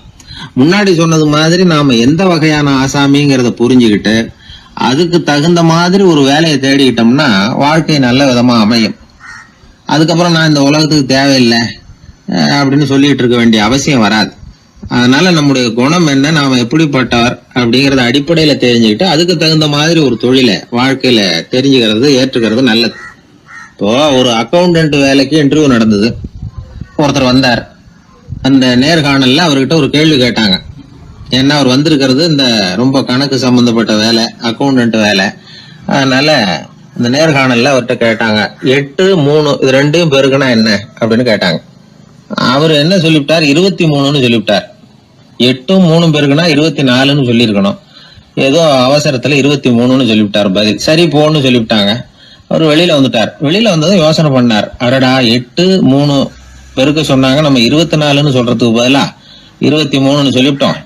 இந்த சின்ன கணக்கு கூட நமக்கு தெரியல அப்படின்னு நினைச்சிருப்பாங்களே, நிச்சயமா நமக்கு இந்த வேலை கிடைக்காது அப்படின்னு முடிவு பண்ணிட்டு போயிட்டார். ஆனா பாருங்க, 10வது நாள் அவருக்கு அப்பாயின்மெண்ட் ஆர்டர் வந்துட்டுது. வேலையில உடனே சேர்ந்துங்க அப்படின்னு. சரி, ஏதோ தவறுதலா போட்டாங்க போல இருக்கு, நாம எதையும் வெளியில சொல்லிட்டு இருக்க வேணாம் அப்படின்னு சொல்லி இவரும் கம்முன்னு போய் வேலையில சேர்ந்துக்கிட்டார். ரொம்ப நாள் கழிச்சு வேலை நிரந்தரமானதும் மெதுவா மேனேஜர் கிட்ட போய் உண்மையை சொன்னார். சார், அன்னைக்கு நேர்காணல்ல இன்டர்வியூல 8, 3 இத பெருக்குனா என்ன விடை அப்படின்னு கேள்வி கேட்டீங்க. நான் தவறுதலா 23ன்னு சொல்லிவிட்டேன். நீங்களும் தவறுதலா எனக்கே அப்பாயின்மெண்ட் ஆர்டர் அனுப்பி வச்சுட்டீங்க அப்படின்னார். இப்போ மேனேஜர் சொன்னார், அப்படி இல்லப்பா, அன்னைக்கு நேர்காணலுக்கு வந்த அத்தனை பேருகிட்டையும் இதே கேள்வியை கேட்டோம். அத்தனை பேர் சொன்னதிலேயும் நீங்க சொன்ன பதில் தான் நியரஸ்ட் கரெக்ட் ஆன்சர், கிட்டத்தட்ட சரியா இருந்தது, நீ சொன்னதுதான், உங்களுக்கு இந்த வேலையை கொடுத்தோம் அப்படின்னு அவர் சொன்னாராம். அதனால வாழ்க்கையில துல்லியம் ரொம்ப முக்கியம். அதை புரிஞ்சுக்கிட்டு நம்முடைய வாழ்க்கை பாதையை அமைச்சுக்கிட்டோம்னா நம்ம வாழ்க்கையில வெற்றி நிச்சயம். துஷ்டரை கண்டால் தூர விலகு, இப்படி ஒரு பழமொழி உண்டு. எதுக்காக இப்படி சொல்லி வச்சாங்க? துஷ்டன் ஏதாவது தொந்தரவு கொடுப்பான், அதனால அவனை கண்டா பயந்துகிட்டு ஓடி ஒளிஞ்சுக்கோ அப்படின்னா இதுக்கு அர்த்தம் அப்படி இல்லை. ஒரு துஷ்டன் கிட்ட நெருங்கி போறோம்னு வச்சுக்கோங்க, அவன் நமக்கு கெடுதலான ஆலோசனைகள் எதையும் சொல்லலாம், அல்லது அவன் தீய உணர்வுகள் உள்ளவனா இருக்கலாம், அல்லது தீய செயல்கள் செய்யக்கூடியவனா இருக்கலாம், அல்லது தீய நட்புனால அவன் ஏற்கனவே கெட்டு போனவனா கூட இருக்கலாம். இப்படிப்பட்டவனை நெருங்கி போனா அவனோட பாதிப்பு நமக்கும் வந்துடும். அதனால விலகி போ அப்படின்னு சொல்றாங்க. இதையே கொஞ்சம் விவரமா இப்ப பாப்போமே. இப்ப இந்த துஷ்டர்களை 4 வகையா பிரிக்கிறாங்க. இந்த 4 வகைக்கும் உதாரணம் வேணும்னா வேற எங்கேயும் போக வேண்டியதில்லை, மகாபாரதத்தை பார்த்தாவே போதும். அதுல இந்த 4 வகையான தீயோரும் வர்றாங்க. முதல் வகைக்கு உதாரணம் சகுனி. இவன் மனசுல எப்பவும் தீய எண்ணங்கள் தான் நிறைஞ்சிருக்கும், கனவுல கூட தீய ஆலோசனைகள். யாராவது ஒருத்தர் நல்லபடியா வாழ்ந்தா அதை இவனால சகிச்சுக்க முடியாது. இப்படிப்பட்டவனோட நெருங்கிய தொடர்பு துரியோதனனுக்கு கிடைச்சது. துரியோதனன் எப்படின்னா அவன் ஏற்கனவே தீய காரியங்கள் செய்யறதுக்கு தயங்காதவன். அப்படிப்பட்டவனுக்கு தீய போதனைகள் செய்யறதுக்கு சகுனி உதவுனான். இந்த 2 பேரோட சகவாசம் இன்னொருத்தனுக்கு கிடைச்சது. அவன் யாருன்னா துச்சாதனன். அவன் தீய நடத்தை உள்ளவன். இந்த 3 பேரும் ஒண்ணு சேர்ந்தா என்னத்துக்கு ஆகும்? உலகமே கெட்டு போடும்ல. இந்த 3 துஷ்டர்களோட நல்லவன் ஒருத்தன் சேர்ந்தான். அவன் தான் கர்ணன். கர்ணன் இயல்பாவே உத்தம குணம் உள்ளவன். அவன் நல்லவங்களோட சேராம இப்படிப்பட்ட கெட்டவங்க கிட்ட நட்பு வச்சுக்கிட்டான். அதனால அவனும் தீய செயல்களில் ஈடுபடுறது மாதிரி ஆயிடுது. துரியோதனனுடைய நண்பனா அவனுடைய ஆதரவுல வளர்ந்ததுனால அவனுக்கு துணையா இருக்க வேண்டி இருக்குது அப்படின்னா. நட்பு உரிமையினால உதவி புரிய வேண்டியது சரிதான், அது தப்புன்னு சொல்ல முடியாது. இருந்தாலும் தீய செயல்களுக்கு உதவி செய்யறது சரியில்லை. புத்தி பலம் புஜ பலம் எல்லாம் இருந்தா கூட தெய்வ பலம் இல்லைன்னா ஜெயிக்க முடியாது. கர்ணன் மகா வீரன். இருந்தாலும் கடைசியில் அவன் கதி என்னாச்சு? அவங்ககிட்ட எல்லா நல்ல குணங்களும் இருந்தது, இருந்தாலும் ஏன் இப்படி ஆச்சு? தீயவர்களுடைய சேர்க்கை தான் காரணம். அவங்களோட சேர்ந்ததுனால இவனையும் அப்படியே நினைக்க ஆரம்பிச்சுட்டாங்கல்ல. 4 வகை துஷ்டர்கள்ல இவனும் ஒரு வகை அப்படின்னு சொல்ல ஆரம்பிச்சிட்டாங்க. அதாவது தீய ஆலோசனைக்கு சகுனி, தீய உணர்வுகளுக்கு துரியோதனன், தீய செய்கைக்கு துச்சாதனன், தீய நட்புக்கு கர்ணன். இப்படி உதாரணம் ஆயிட்டான். அதனாலதான் துஷ்டரை கண்டால் தூர விலகு அப்படின்னு சொன்னாங்க. அது புராண காலம். இப்பெல்லாம் நிலைமை கொஞ்சம் வேற விதமா இருக்குது. அன்னைக்கு ஒரு நாள் அப்படிதான் ஒரு காட்டு பாதையில யாரோ ஒருத்தர் அடிபட்டு கிடந்தார். யாரோ ஒரு துஷ்டன் அவனை அடிச்சு போட்டுட்டு போயிட்டான் போல இருக்கு. அந்த வழியா போன ஒருத்தர் பரிதாபப்பட்டு அவனை போய் தூக்கினார், ஆறுதல் சொன்னார். இத பாருங்க, இந்த வழியா எப்பவும் தனியா வரக்கூடாது, ஏன்னா இங்க ஒரு ரவுடி இருந்துகிட்டு வர்றவங்க போறவங்களெல்லாம் வழிப்பறி பண்ணிட்டு இருக்கிறதா கேள்விப்பட்டிருக்கிறேன் அப்படின்னாராம். இனிமே அப்படி கேள்விப்பட மாட்டீங்க அப்படின்னு அந்த ஆளு. ஏன்னு கேட்டிருக்காரு இவர். அவன் சொல்லியிருக்கான், நான் தான் சார் அந்த ரவுடி, இந்த வழியா போனவங்க கிட்ட தகராறு பண்ணேன், அவங்க தான் என்ன இப்படி அடிச்சு போட்டு என்கிட்ட இருந்த பணத்தை எல்லாம் புடுங்கிட்டு போட்டாங்க சார், காலம் ரொம்ப கெட்டு போச்சு அப்படின்னு நானா. ரொம்ப பரிதா. ஒரு சராசரி மனிதனுடைய இயல்பு என்ன? இன்பம் வந்தா துள்ளி குதிப்பான், துன்பம் வந்தா சோர்ந்து போய் ஒரு மூலையில உட்காந்துருவான். இவன் தான் சராசரி மனிதன். ஆனா ஒருத்தன் இன்பம் வந்தா அதுக்காக மகிழ்ச்சி அடையறது இல்ல, துன்பம் வந்தா அதுக்காக சோர்ந்து போறது இல்ல அப்படின்னு வச்சுக்கோங்க. அப்படி இருந்தா அவன் சாதாரண ஆள் கிடையாது. ஒரு ஊர்ல ஒரு ஞானி இருந்தார். அவரை தேடிட்டு ஒரு பெரியவர் வந்தார். ஐயா, ஞானத்துல சிறந்த ஞானம் எது அப்படின்னு கேட்டாராம். இதுக்கு அந்த ஞானி என்ன பதில் சொன்னார் தெரியுமா? இன்பத்தினால மகிழ்ச்சி அடையாமலும் துன்பத்தினால சோர்வு அடையாமலும் இருக்கிறது தான் அந்த ஞானம், பெரிய ஞானம் அப்படின்னாராம். சரி சுவாமி, அப்படிப்பட்ட ஞானம் உங்களுக்கு எப்படி வந்ததுன்னு கேட்டிருக்காரு இவரு. அதை நான் ஒரு கழுதைகிட்ட இருந்து கத்துக்கிட்டேன் அப்படின்னாராம் அவரு. இவருக்கு ஒன்றும் புரியல, ஒரு மாதிரியா முழிச்சிருக்கிறார். இதை அவர் புரிஞ்சுக்கிட்டார். நீங்க நாளைக்கு காலையில நம்முடைய ஆசிரமத்துக்கு வாங்க, புரிய வைக்கிறேன்னாராம். சரின்னு அவர் போயிட்டார். மறுநாள் காலையில ஆசிரமத்துக்கு சேர்ந்தார். ஞானி அவரை கூப்பிட்டு உட்கார வச்சார். வாங்க, இப்படி உட்காருங்க, கொஞ்ச நேரத்துல இந்த வழியா ஒரு கழுதை போகும், அதை கவனிச்சு பாருங்கன்னாராம். இவருக்கு இன்னமும் ஒன்றும் புரியாம போச்சு, ஒரே குழப்பம். இருந்தாலும் அந்த ஞானி சொன்னது மாதிரியே உட்கார்ந்துருக்கிறார். கொஞ்ச நேரத்துல அந்த வழியா ஒரு கழுதை போச்சு. அது முதுக நிறைய அழுக்கு மூட்டைகள், அதை சுமந்துக்கிட்டு போகுது. ஒரு செலவு தொழிலாளி அதை ஓட்டிட்டு போறார். கொஞ்சம் தூரத்துல ஒரு ஆறு இருக்கு, அங்க போய் துணியெல்லாம் சுத்தப்படுத்திக்கிட்டு சாயந்தரமா திரும்பி இந்த வழியாவே வருவாங்க. ஞானி சொன்னது மாதிரியே இந்த பெரியவர் அழுக்கு மூட்டையை சுமந்துக்கிட்டு போற அந்த கழுதையை கவனிச்சார். கழுதை போயிட்டுது. அதுக்கப்புறம் ஞானியை திரும்பி பார்த்தார். இப்ப அந்த ஞானி சொன்னார், சாயந்தரம் வரைக்கும் நீங்க இங்கேயே இருக்கணும்னார். அதே மாதிரி இவர் இருந்தார். சாயந்தரமா அந்த ஞானி சொன்னார், ஐயா இப்ப கொஞ்ச நேரத்துல அந்த கழுதை இந்த வழியா திரும்பி வரும், அதையும் கவனிச்சு பாருங்கன்னார். இவரும் கவனிச்சு பாக்குறார். கழுதை வந்தது. அது முதுகுல சலவை செய்யப்பட்ட துணி மூட்டை. அது பாட்டுக்கு சுமந்துக்கிட்டு போய்கிட்டு இருக்குது. பெரியவருக்கு ஒன்றும் புரியல. பொறுமை இழந்துட்டார். சரி சுவாமி, இந்த கழுதைக்கும் உங்க ஞானத்துக்கும் என்ன சம்பந்தம் அப்படின்னார். இப்ப அந்த ஞானி விளக்கினார். ஐயா, இந்த கழுதை இதே மாதிரி தினமும் காலையில அழுக்கு மூட்டைகளை சுமந்துக்கிட்டு ஆத்துக்கு போகுது. மாலையில வெண்மையான சுத்தமான துணிகளை சுமந்துக்கிட்டு திரும்பி ஊருக்கு போகுது. காலையில இது போகும் பொழுது முதுகல அழுக்கு மூட்டைகளை சுமந்துக்கிட்டு போறோமேங்கிற வருத்தமும் அதுக்கு கிடையாது. சாயந்தரம் திரும்பி வரும்பொழுது சுத்தமான துணிகளை சுமந்துக்கிட்டு வர்றோமேங்கிற மகிழ்ச்சியும் அதுக்கு இல்லை. இதை பார்த்துதான் நானும் அது மாதிரி ஞானத்தை கத்துக்கிட்டேன் அப்படின்னாராம். அதனால யாரு கத்து கொடுக்கறாங்க அப்படிங்கறத விட எதை கத்துக்கிறோம் அப்படிங்கறது தான் முக்கியம். ஒரு சினிமா பாக்குறோம், ஒரு அருவி கொட்டுறது மாதிரி காட்சி வருது, தண்ணீர் வழியுது. படம் முடிஞ்சதும் பாத்தீங்கன்னா அந்த திரை என்ன நனைஞ்சு போயா இருக்கும். ஒரு தீப்பிடிச்சு எரியிற காட்சியை சினிமாவில் பாக்குறீங்க. காட்சி முடிஞ்சதும் அந்த வெண் திரையே கருகி போயா இருக்கும். படத்துல வர்ற தண்ணீரும் நெருப்பும் அந்த திரையை பாதிக்கிறது இல்லை. நாம அந்த திரை மாதிரி இருக்கிறதுக்கு கத்துக்கணுமா. அந்த பக்குவம் வந்துட்டுதுன்னா இன்பமும் துன்பமும் நம்ம எதுவும் செய்யாது. ஒரு சினிமாவை பாக்குற வரைக்கும் சிரிக்கலாம், அழலாம். பார்த்துட்டு வெளியில வரும்பொழுது அழுதுகிட்டே வரக்கூடாது. ஒருத்தர் வந்தார். அப்படி படம் முடிஞ்சு வெளியில வரும்பொழுது அருவி மாதிரி கண்ணீர் சிந்திக்கிட்டே வரார். ஏன் சார் படம் அவ்வளவு சோகமா அப்படின்னு கேட்டார். இன்னொருத்தர், இல்ல சார், கூட்டம் ரொம்ப குறைச்சல் சார், மொத்தம் படம் பார்க்க வந்தவங்களே 15 பேர் தான் சார் அப்படின்னார் கண்ணீரை தொடச்சிக்கிட்டே. அதுக்கு நீங்க ஏன் சார் அழறீங்கன்னு கேட்டார் அவரு. இந்த படத்தோட தயாரிப்பாளரே நான் தான் சார் அப்படின்னாரா இவர். ஒரு அப்பாவுக்கு 2 பிள்ளைங்க. மூத்தவன் ரொம்ப அடக்கம். அப்பா எது சொன்னாலும் கேட்பான், பெரியவங்களுக்கு கீழ்ப்படிஞ்சு நடப்பான். இளையவன் அப்படி இல்லை, தான் நினைச்சதை தான் சொல்லுவான், செய்வான். அடுத்தவங்க சொல்றதை கேட்க மாட்டான், அடங்கி நடக்க மாட்டான். இந்த 2 பேர்ல யாரை உங்களுக்கு பிடிக்கும்? பெரியவனை தான் பிடிக்கும். ஏன்னா அவன் தான் சொல்ற பேச்சை கேட்கிறவன் அப்படின்னு சொல்லுவீங்க. ஆனா ஒரு ஞானி என்ன சொல்றாரு தெரியுமா? ஒரு குழந்தை அதன் அறிவுக்காக மதிக்கப்பட வேண்டுமே தவிர அதனுடைய கீழ்ப்படியும் தன்மைக்காக அல்ல அப்படிங்கிறார். நம்ம குழந்தைகளை சுயமா சிந்திக்கிறதுக்கு நாம விடுறதில்லை. மற்றவங்களை பார்த்து காப்பி அடிக்கிறதுக்கு தான் நாம அவங்களுக்கு கத்துக் கொடுக்குறோம். புகழ்பெற்ற மனிதர்கள் சிலருடைய பேரை சொல்லி நீயும் அவர் மாதிரி ஆகணும், இவர் மாதிரி ஆகணும் அப்படின்னு சொல்லிட்டே இருக்கிறோம். குழந்தைகள் தங்களுடைய தனித்தன்மையை வளர்த்துக்கிறதுக்கு நாம தடையா இருக்கிறோம். ஒரு குழந்தைகிட்ட அனாவசியமா நம்பிக்கையை வளர்த்துடக்கூடாது, எந்த கோட்பாட்டையும் திணிக்கக்கூடாது. நாம ஏற்கனவே அர்த்தமில்லாத கருத்துக்களையும் கொள்கைகளையும் மனசுல போட்டு நிரப்பி வச்சிருக்கிறோம். இந்த உலகத்துக்கு புதுசா சேர்ந்திருக்கிற ஒரு குழந்தையின் தூய்மையான மனசுல நம்ம கருத்துக்களை அறிமுகம் செய்ய அல்லது திணிக்கிறதுக்கு நமக்கு எந்த அதிகாரமும் கிடையாது. ஒரு குழந்தைய நீ இந்த மதத்தை சேர்ந்தவன் அப்படின்னு பிறந்ததுமே ஒரு முத்திரை குத்தி போடுறோம்.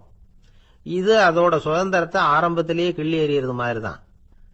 நீங்க ஒரு மதத்தின் வழிமுறைகளை கடைபிடிச்சிட்டு வர்றீங்க, அந்த வழியில போய்கிட்டு இருக்கிறீங்க, சரி, அதனால போறீங்க.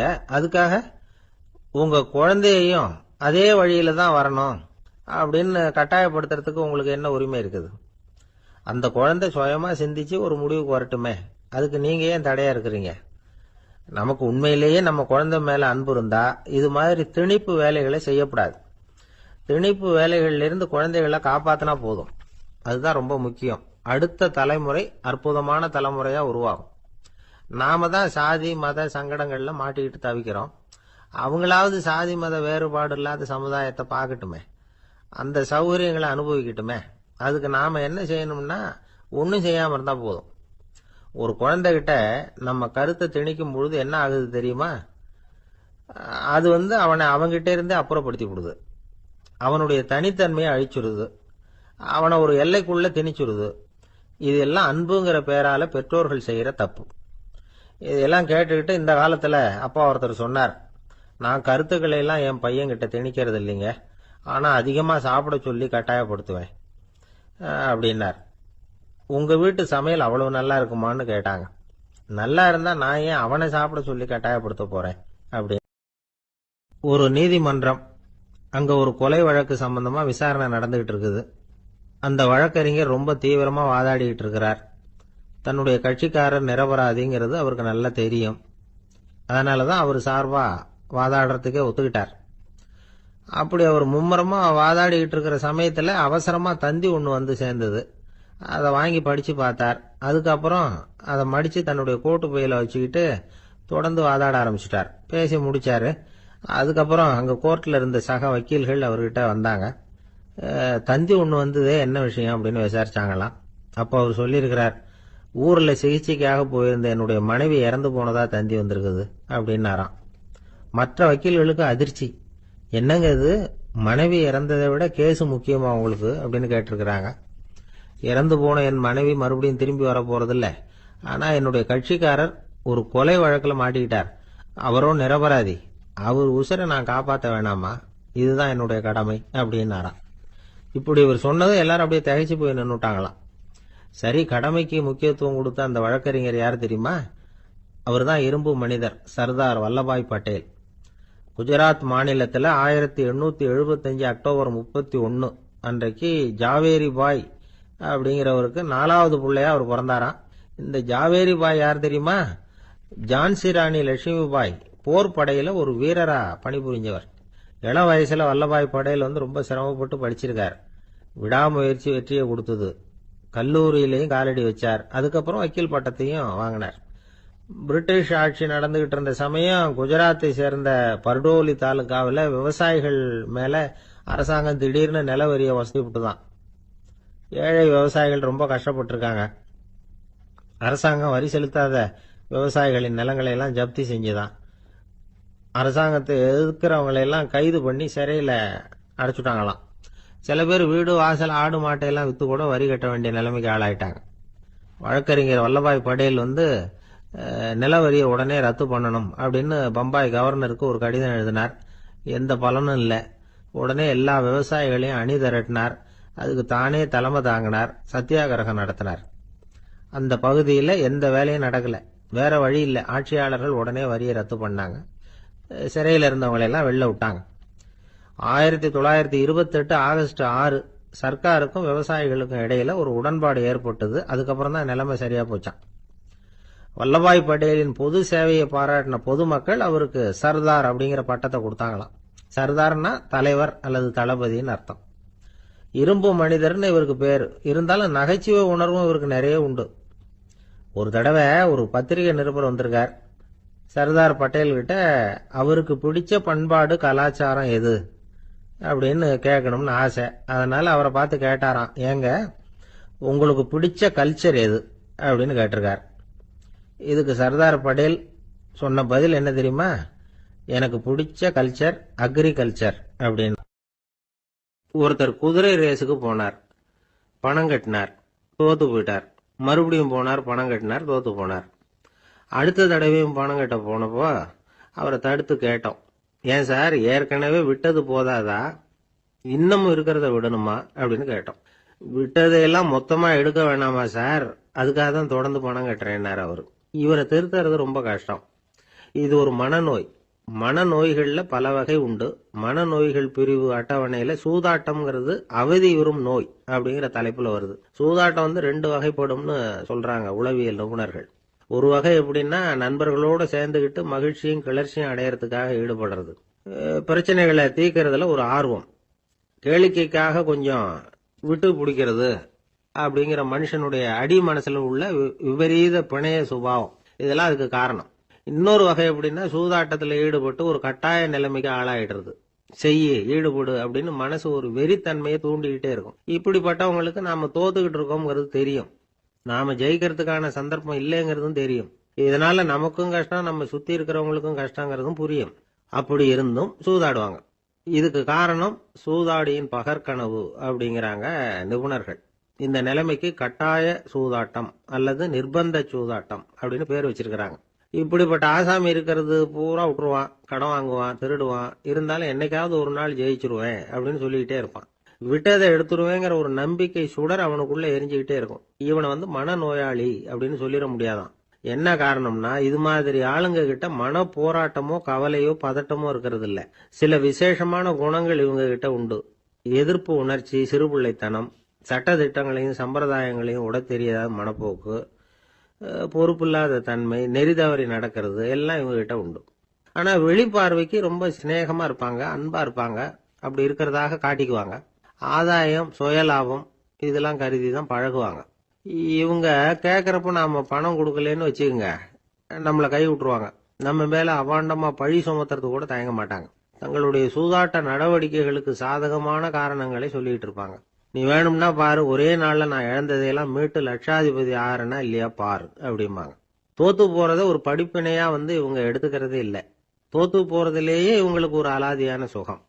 தனக்குத்தானே துன்பத்தை வரவழைச்சுக்கிட்டு இன்பம் அடையறதுக்கு தன்வதை சுகம் அப்படின்னு பேர். இவங்கெல்லாம் அந்த ரகம். சில பேர் எப்படி தெரியுமா, மந்திர எண்ணங்களை வரவழைச்சிக்கிறது, சூதாடுறதுக்காக ஆபீஸ்ல கையாடல் பண்றது, அடுத்தவங்க கிட்ட இருந்து திருடுறது. இந்த மந்திர எண்ணம் தீவிரமாச்சுன்னா ஒரு மாதிரியா பேச ஆரம்பிச்சிருவாங்க. தோல்விதான் சார் வெற்றிக்கு முதல் படியும்பாங்க. தன்னால பகடக்காய்களையும் குதிரை ஓட்டிகளையும், அதாவது இந்த ஜாக்கிகள், அதெல்லாம் கட்டுப்படுத்த முடியுங்கிற பித்து நிலைக்கு இவங்கெல்லாம் தள்ளப்பட்டுருவாங்க. சில சூதாடிகள் ஆராய்ச்சி பார்த்ததுல என்ன தெரிய வந்தது தெரியுமா, அவங்கெல்லாம் குழந்தை பருவத்துல அன்புக்காக ஏங்கினவங்களாம், புறக்கணிக்கப்பட்டவங்களாம், உதவிகளை பெற முடியாதவங்க, இப்படிலாம் இருந்திருக்கிறாங்க. இவங்க வளர வளர மற்றவங்க சௌகரியம் பற்றி அக்கறை இல்லாதவங்களா ஆயிடுறாங்க. அதிர்ஷ்ட தேவதை தன்னோட இருக்கிறாங்க அப்படிங்கிற அசையாத நம்பிக்கை இவங்களுக்கு. இவங்களை திருத்துறது ரொம்ப கஷ்டம். அதனால பந்தயம், சூதாட்டம் இது மாதிரியான விஷயங்களை விட்டு விலகியே இருக்கிறது தான் நமக்கு நல்லது. ஒரு ஆள் சொன்னான், என்னுடைய குதிரை வேகமா ஓடுறதுக்கு என்ன வழி அப்படின்னு கால்நடை மருத்துவர்கிட்ட யோசனை கேட்டேன். அவர் ஒரு பாட்டில் நிறைய மாத்திரைகளை கொடுத்து தினம் 2 மாத்திரை வீதமா கொடுக்க சொன்னார். முதல் நாள் 2 மாத்திரையை கொடுத்துட்டு அது மேலே ஏறி உட்கார்றதுக்கு போனேன். அவ்வளவுதான். அதுக்குள்ள அது அம்பு மாதிரி பாஞ்சு ஓடி போச்சு. நான் இன்னும் உட்காரவே இல்லை, அதுக்குள்ள பாஞ்சு ஓடி போச்சு அப்படின்னா. அடடா, அப்புறம் நீங்க என்ன பண்ணீங்க அப்படின்னு கேட்டாங்க. என்ன பண்றது, மீதி மாத்திரை பூராவே நான் முழுங்கி விட்டு அதுக்கப்புறம் துரத்தி பிடிச்சி அது மேலே ஏறி உட்கார்ந்தேன் அப்படின்னா அவன். ஒரு ஊர்ல ஒரு மன்னன் இருந்தான், கொடுங்கோல் மன்னன். நிறைய தொந்தரவு பண்ணிட்டு இருந்தான். அவன் ஒரு தடவை என்ன பண்ணான் தெரியுமா, ஒரு தப்பும் பண்ணாத ஒரு இளைஞனை பிடிச்சி ஜெயிலில் அடைச்சுட்டான். அந்த பையனோட சொந்தக்காரங்கள்லாம் ராஜா கிட்ட போனாங்க. அவன் ஒரு தவறும் பண்ணல, அவனை விடுதலை பண்ணுங்க அப்படின்னு கெஞ்சி கேட்டுக்கிட்டாங்க. மன்னன் யோசனை பண்ணான். அந்த இளைஞனை கூப்பிட்டுக்கிட்டு வர சொன்னான். அவனை கொண்டாந்து ராஜா முன்னாடி நிறுத்தினாங்க. இதை பாருப்பா, உன்னை நான் விடுதலை பண்ணுவேன், ஆனா ஒரு கண்டிஷன். அந்த நிபந்தனையை நீ நிறைவேற்றினா உனக்கு விடுதலை அப்படின்னா மன்னன். சரின்னு ஒத்துக்கிட்டான் பையன். மன்னன் கண்டிஷன் என்னங்கிறத சொன்னான். உங்ககிட்ட ஒரு செம்மறி ஆட்டை கொடுக்க போறேன், 1 மாசத்துக்கு அதுக்கு தேவையான தீனியையும் கொடுக்க போறேன். 1 மாசம் கழிச்சு அந்த ஆட்டை எடை போட்டு பார்ப்பேன். அந்த ஆட்டின் எடை கொஞ்சம் கூட கூடி இருக்கக்கூடாது. எடை கூடி இருந்தா உனக்கு விடுதலை கிடையாது. என்ன சொல்ற அப்படின்னா. பையனுக்கு ஒன்றும் புரியல, பயமா போயிட்டுது. குழம்பிக்கிட்டே நின்றுகிட்டு இருக்கிறான். சரி, ஒரு நாள் டைம் தரேன், நல்லா யோசனை பண்ணி பார்த்துட்டு நாளைக்கு உன் முடிவை சொல்லு அப்படின்னா மன்னன். பையன் கவலையோட வெளியில வந்தான். அங்க ஒரு பெரியவர் நின்றுகிட்டு இருந்தார். அவர்கிட்ட விஷயத்த சொன்னான். அந்த பெரியவர் இந்த பையனுக்கு காதோட காதா ஒரு வழியை சொல்லி கொடுத்தார். அதை கேட்டதும் பையன் மறுபடியும் மன்னன் முன்னாடி நின்னா, உங்க நிபந்தனையை ஏத்துக்கிறேன்னு சொன்னான். மன்னன் ஒரு ஆட்டுக்குட்டியையும் அதுக்கு 1 மாசத்துக்கு தேவைப்படுற தீவனத்தையும் கொடுக்கும்படியா உத்தரவு போட்டான். கொடுத்தாங்க, ஓடிட்டு போயிட்டான். 1 மாசம் தினமும் தவறாம அந்த தீவனத்தை ஆட்டுக்குட்டிக்கு போட்டுக்கிட்டு இருக்கிறான். 1 மாசம் கழிச்சு அந்த ஆட்டை அரண்மனைக்கு ஓட்டிட்டு போனான். மன்னன் அதை எடை போட்டு பாக்குறான், எடை கூடவே இல்லை, அப்படியே தான் இருக்குது.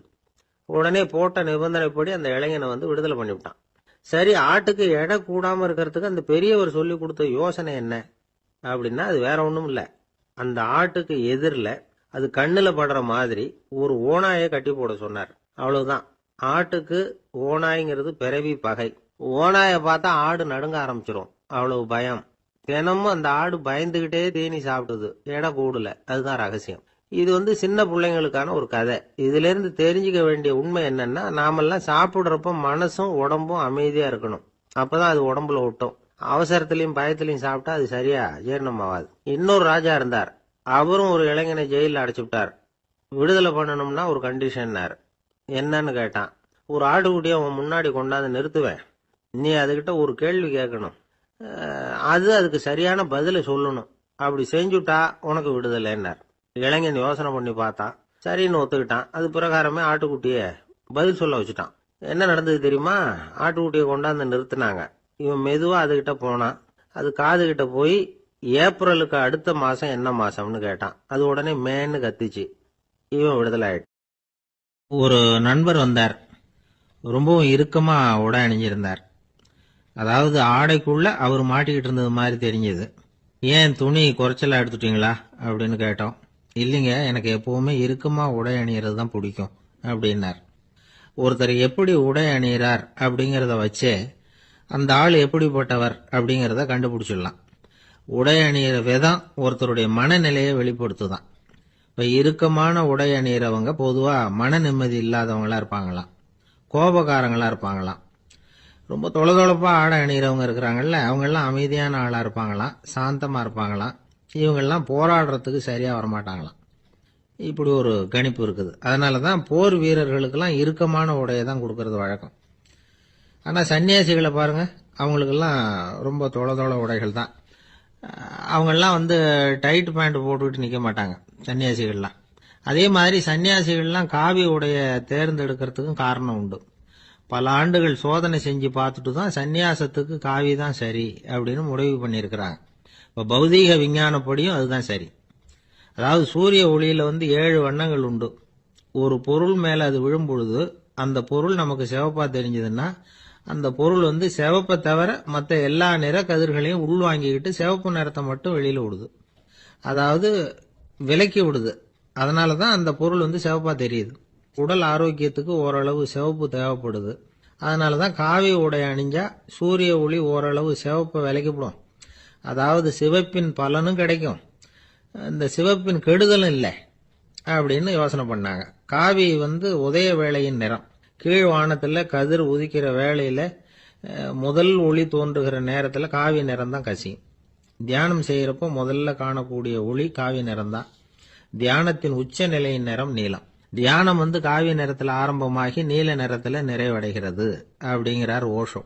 நீலம் தியான சிகரம், காவி தியான ஆரம்ப குறியீடு, ஒரு சன்னியாசியின் ஆரம்ப தரிசனம் அப்படிங்கிறார் அவர். ஒருத்தர் நாள் பூரா காவி உடைய அணிஞ்சிருந்தா அந்த நிறம் அவருக்கு தியானத்தை பத்திய நினைவை ஊட்டிக்கிட்டே இருக்கும். இப்படியே ஆடைக்கும் தியானத்துக்கும் இடையில ஒரு தொடர் ஏற்படுது. ஒரு துறவியின் உள்ளார்ந்த பண்பா அது மாறுது. கடை வீதியில ஒரு பொருள் வாங்க போறோம், அது மறந்துடக்கூடாதுங்கிறதுக்காக ஞாபகம் முடிச்சு போட்டுக்கிறோம். அந்த முடிச்சுக்கும் பொருளுக்கும் தொடர்பு இல்லை. ஆனா கடை வீதிக்கு போன உடனே அந்த முடிச்சு அந்த பொருளை ஞாபகப்படுத்துது. அதாவது அந்த முடிச்சு ஒரு தொடர்பு அம்சமா அமையுது. அது மாதிரிதான் காவி உடையும். ஒரு துறவி நடக்கும் பொழுது, சாப்பிடும் பொழுது, குளிக்கும் பொழுது அவருடைய காவி உடை அவருக்கு ஞாபகப்படுத்திக்கிட்டே இருக்கும். அது ஒரு நிலைப்படுத்தப்பட்ட நினைவாக ஞாபகம் முடிச்சாக மாறிடுது. காவி ஆடை இல்லைன்னா ஒருத்தரால துறவியாக முடியாதுன்னு அர்த்தம் இல்லை. அதே நேரத்துல காவி ஆடையால ஒன்னும் பிரயோஜனம் இல்லை, அதுல ஒன்னும் அர்த்தம் இல்லை அப்படின்னு சொல்லிட முடியாது. இதுதான் உண்மை. இவ்வளவு தூரம் காவி ஆடையை பத்தி சொல்றதுனால எல்லாரும் சன்னியாசியா போடுங்கோ அப்படின்னு நாம சொல்றதாக யாரும் நினைச்சிடக்கூடாது. மனசுக்கும் நிறத்துக்கும் உள்ள சம்பந்தத்தை தெரிஞ்சுக்கிறதுக்காக தான் இவ்வளவும். நமக்கு தெரிஞ்ச நண்பர் ஒருத்தர் இருக்கிறார், ஆபீஸ்ல வேலை பார்க்கிறவர். ஒவ்வொரு மாசமும் 20ஆம் தேதிக்கு பிறகு அவரை போய் பாத்தீங்கன்னா காவி உடை அணிஞ்சுக்கிட்டு, கண்ணை மூடிக்கிட்டு, கை ரெண்டையும் விரிச்சு வச்சுக்கிட்டு தியானத்திலேயே உட்காந்துருப்பார். ஏன் இப்படி பண்றீங்கன்னு கேட்டேன். அதாவது 20ஆம் தேதிக்கு பிறகு என் கையில ஒரு பைசா கூட கிடையாது, ஒரு சன்னியாசி லெவல்ல இருக்கிறேன், என்கிட்ட எதுவும் செலவுக்கு கேட்காத அப்படின்னு என் மனைவிக்கு நாசூக்கா உணர்த்துறதுக்காக அப்படி உட்கார்ந்துருப்பேன் அப்படின்னு விளக்கம் கொடுக்கிறார். கேட்டா ஒரு அழகான கடற்கரை, சுற்றுலா பயணிகள் நிறைய பேர் அங்க போறது வழக்கம். சனி ஞாயிறு கூட்டம் அதிகமா இருக்கும். அதோட விளைவு என்னங்கிறது அடுத்த நாள் தான் தெரியும். ஆமா, அந்த கடற்கரையை சுத்தப்படுத்துற தொழிலாளிகள் திங்கட்கிழமை ரொம்ப சிரமப்படுவாங்க. சனி ஞாயிறு வந்த கூட்டம் கடற்கரை பூராவும் காலி ஐஸ்கிரீம் கப்புகளை வீசி எறிஞ்சிட்டு போயிருக்கும். ஆயிரக்கணக்கான கப்புகள் அங்க பரவலா கிடக்கும். அதையெல்லாம் பொறுக்கி எடுத்து சுத்தம் பண்ணி ஆகணும். இதனால திங்கட்கிழமை வேலைக்கு வர்றதுக்கு எல்லாரும் பயப்படுவாங்க. அப்படி ஒரு நிலைமை. பல பேர் அன்னைக்கு லீவ் எடுத்துட்டு போயிடுறது வழக்கம். நமக்கு எதுக்கு இன்னைக்கு தொந்தரவுன்னு. இது ஒரு பெரிய பிரச்சனையா இருந்தது. இதுக்கு என்ன பண்ணலாம் அப்படின்னு யோசனை பண்ணாங்க. ஒரு ஆலோசனை கூட்டத்துக்கு ஏற்பாடு பண்ணாங்களாம். அந்த நகர நிர்வாக அலுவலர்கள், பணியாளர்கள் எல்லாரும் அதில் கலந்துக்கிட்டாங்க. கூட்டம் ஆரம்பமாச்சு. ஆரம்பத்தில் சொன்னாங்க, இந்த பிரச்சனைக்கு ஒரு தீர்வு வேணும், என்ன பண்ணலாம், அதை முடிவு செய்யறதுக்கு தான் இந்த கூட்டம். இதில் நீங்கள் செய்ய வேண்டியது என்னன்னா, உங்களுக்கு தோன்றுகிற யோசனை எதுவாக இருந்தாலும் சொல்லுங்க. கொஞ்சம் கூட தயக்கம் வேண்டாம். நாம சொல்ற யோசனை ஈடுபடுமா படாதா அப்படின்னு எல்லாம் யோசிக்க வேணாம். எல்லாருடைய யோசனைகளையும் அப்படியே பதிவு செய்துக்கிறோம். கடைசியா அதிலிருந்து ஒரு சிறந்த யோசனையை தேர்வு பண்ணி அதை பயன்படுத்தலாம். இந்த சந்தர்ப்பத்தில் இன்னொரு முக்கியமான வேண்டுகோள், எவ்வளவு சாதாரணமான யோசனையா இருந்தாலும் சரி, அது சொல்லும் பொழுது அடுத்தவங்க ஏளனம் செய்யக்கூடாது. இது ஒரு பெரிய யோசனையா அப்படின்னு சொல்லி எதையும் அலட்சியப்படுத்தக்கூடாது. இதுதான் அந்த கூட்டத்தின் ஆரம்பத்தில் செய்யப்பட்ட அறிவிப்பு. உடனே அந்த கூட்டத்தில் இருந்தவங்க ஆளுக்கு ஒரு யோசனை சொல்ல ஆரம்பிச்சாங்க. ஒருத்தர் எழுந்திருச்சார், இங்க வர்ற சுற்றுலா பயணிகள் கிட்ட ஆளுக்கு $10 ஒரு டெபாசிட் மாதிரி வைப்பு பணமா வாங்கிக்கணும். காலி ஐஸ்கிரீம் கப்பை திருப்பி கொடுத்தா அந்த பணத்தை திருப்பி கொடுத்துடலாம். இப்படி ஒரு ஏற்பாடு பண்ணிட்டா கப்புகளை தேடி பொறுக்கிட்டு இருக்க வேண்டியதில்லை, எல்லாம் ஒரே இடத்துக்கு வந்து சேர்ந்துரும். அப்படியே நாம தூக்கிட்டு போய் ஒரு இடத்துல கொட்டி போடலாம் அப்படின்னாரு. இன்னொருத்தர் எழுந்திருச்சார், கப்பை கீழே போட்டா $50 அபராதம் அப்படின்னு அங்கங்க போர்டு எழுதி வச்சுடலாம். கப்புகளை போடுறதுக்கு அங்கங்க பெரிய கூடைகளை வச்சுடலாம். நாம சாவகாசமா அந்த கூடைகளை சேகரம் பண்ணிக்கலாம் அப்படின்னாராம். இன்னொருத்தர் எழுந்திருச்சு கொஞ்சம் கோபமா பேசினார். கப்புகளை அவங்க வாயிலேயே திணிச்சுடணும், அதுகளை முன்னு சாப்பிட்டு பார்த்தாதான் தெரியும் அது எவ்வளவு கஷ்டங்கிறது அப்படின்னு ரொம்ப கடுமையா பேசியிருக்காரு. இது வேடிக்கையா தெரிஞ்சாலும் இந்த யோசனையும் பதிவு செஞ்சுக்கிட்டாங்களாம். இப்படி பல யோசனைகள். கடைசியா எல்லாத்தையும் படிச்சு பார்த்துட்டு பரிசீலனை பண்ணாங்க. அப்புறம் தான் யோசனை வந்தது, இவர் வேடிக்கையா சொன்னது கப்புகளை அவங்கவுங்க வாயிலேயே திணிச்சு சாப்பிட சொல்லணும், அதுதான் தண்டனைன்னாருல, ஏன் அப்படி சாப்பிடுறது மாதிரியே கப்புகளை தயார் பண்ண என்ன அப்படின்னு சிந்திக்க ஆரம்பிச்சாங்களாம். ஆகா, அதுதான் சரின்னு ஒரு முடிவுக்கு வந்தாங்க. அதுல இருந்து உருவானது தான் இந்த வேஃபர் கப்ஸ். ஐஸ்கிரீமை சாப்பிட்டு முடிச்சதும் கப்பையும் சாப்பிட்டுடலாம். கோன் ஐஸ்கிரீம் சாப்பிடுறோம்ல, அதுதான். அமெரிக்காவில் மியாமி கடற்கரையில ரொம்ப காலமா இருந்துகிட்டு வந்த குப்பை பிரச்சனைக்கு இப்படிதான் ஒரு தீர்வு வந்துதான். இதுல இருந்து நாம புரிஞ்சுக்க வேண்டியது என்னன்னா, நாம அன்றாட எத்தனையோ பிரச்சனைகளை சந்திக்கிறோம், அதுக்கெல்லாம் தீர்வு உண்டு. அது எங்க ஒளிஞ்சிருக்குன்னு கண்டுபிடிக்கணும். அந்த அந்த யோசனையையும் நல்லா தீவிரமா யோசிக்கணும். யார் என்ன யோசனை சொன்னாலும் அதை அலட்சியப்படுத்தக்கூடாது, அக்கறையோட கவனிக்கணும், அதை யோசிச்சு பார்க்கணும். ஒரு அம்மா தன்னோட வீட்டுக்காரரை ஒரு மனநல மருத்துவர்கிட்ட அழைச்சிட்டு வந்தாங்களாம். டாக்டர், இவருக்கு கோன் ஐஸ்கிரீம் பிடிக்கல, பேப்பர் கப்பில் இருக்கிற ஐஸ்கிரீம் தான் வேணும்னு அடம் பிடிக்கிறார் அப்படின்னாங்களாம். அது ஒன்றும் தப்பு இல்லையேன்னாராம் டாக்டர். இதுக்கு அந்த அம்மா சொன்னாங்களாம், இவர் கப்பு ஐஸ்கிரீம் வாங்குறதுல தப்பு இல்லை டாக்டர், பிரச்சனை அது இல்லை, அப்புறம் வேற என்னன்னு கேட்டிருக்காரு. வாங்கினதும் ஐஸ்கிரீமை கீழே கொட்டிவிட்டு அந்த பேப்பர் கப்பை மட்டும் விரும்பி சாப்பிடுறார், அதனால தான் உங்ககிட்ட அழைச்சிட்டு வந்தேன் அப்படின்னு. என்ன சார், உங்க பையன் என்ன செஞ்சுக்கிட்டு இருக்கிறான் இப்போ அப்படின்னு கேட்டார் ஒருத்தர். அடிக்கடி கண்ணாடி முன்னாடி நின்று அழகு பார்த்துக்கிட்டு இருக்கிறான் சார் அப்படின்னாரு அப்பா. இளம் பருவம் இப்படிதான் இருக்கும், அதையெல்லாம் சாதாரணமா நினைச்சுடாதீங்க அப்படின்னாரு அவரு.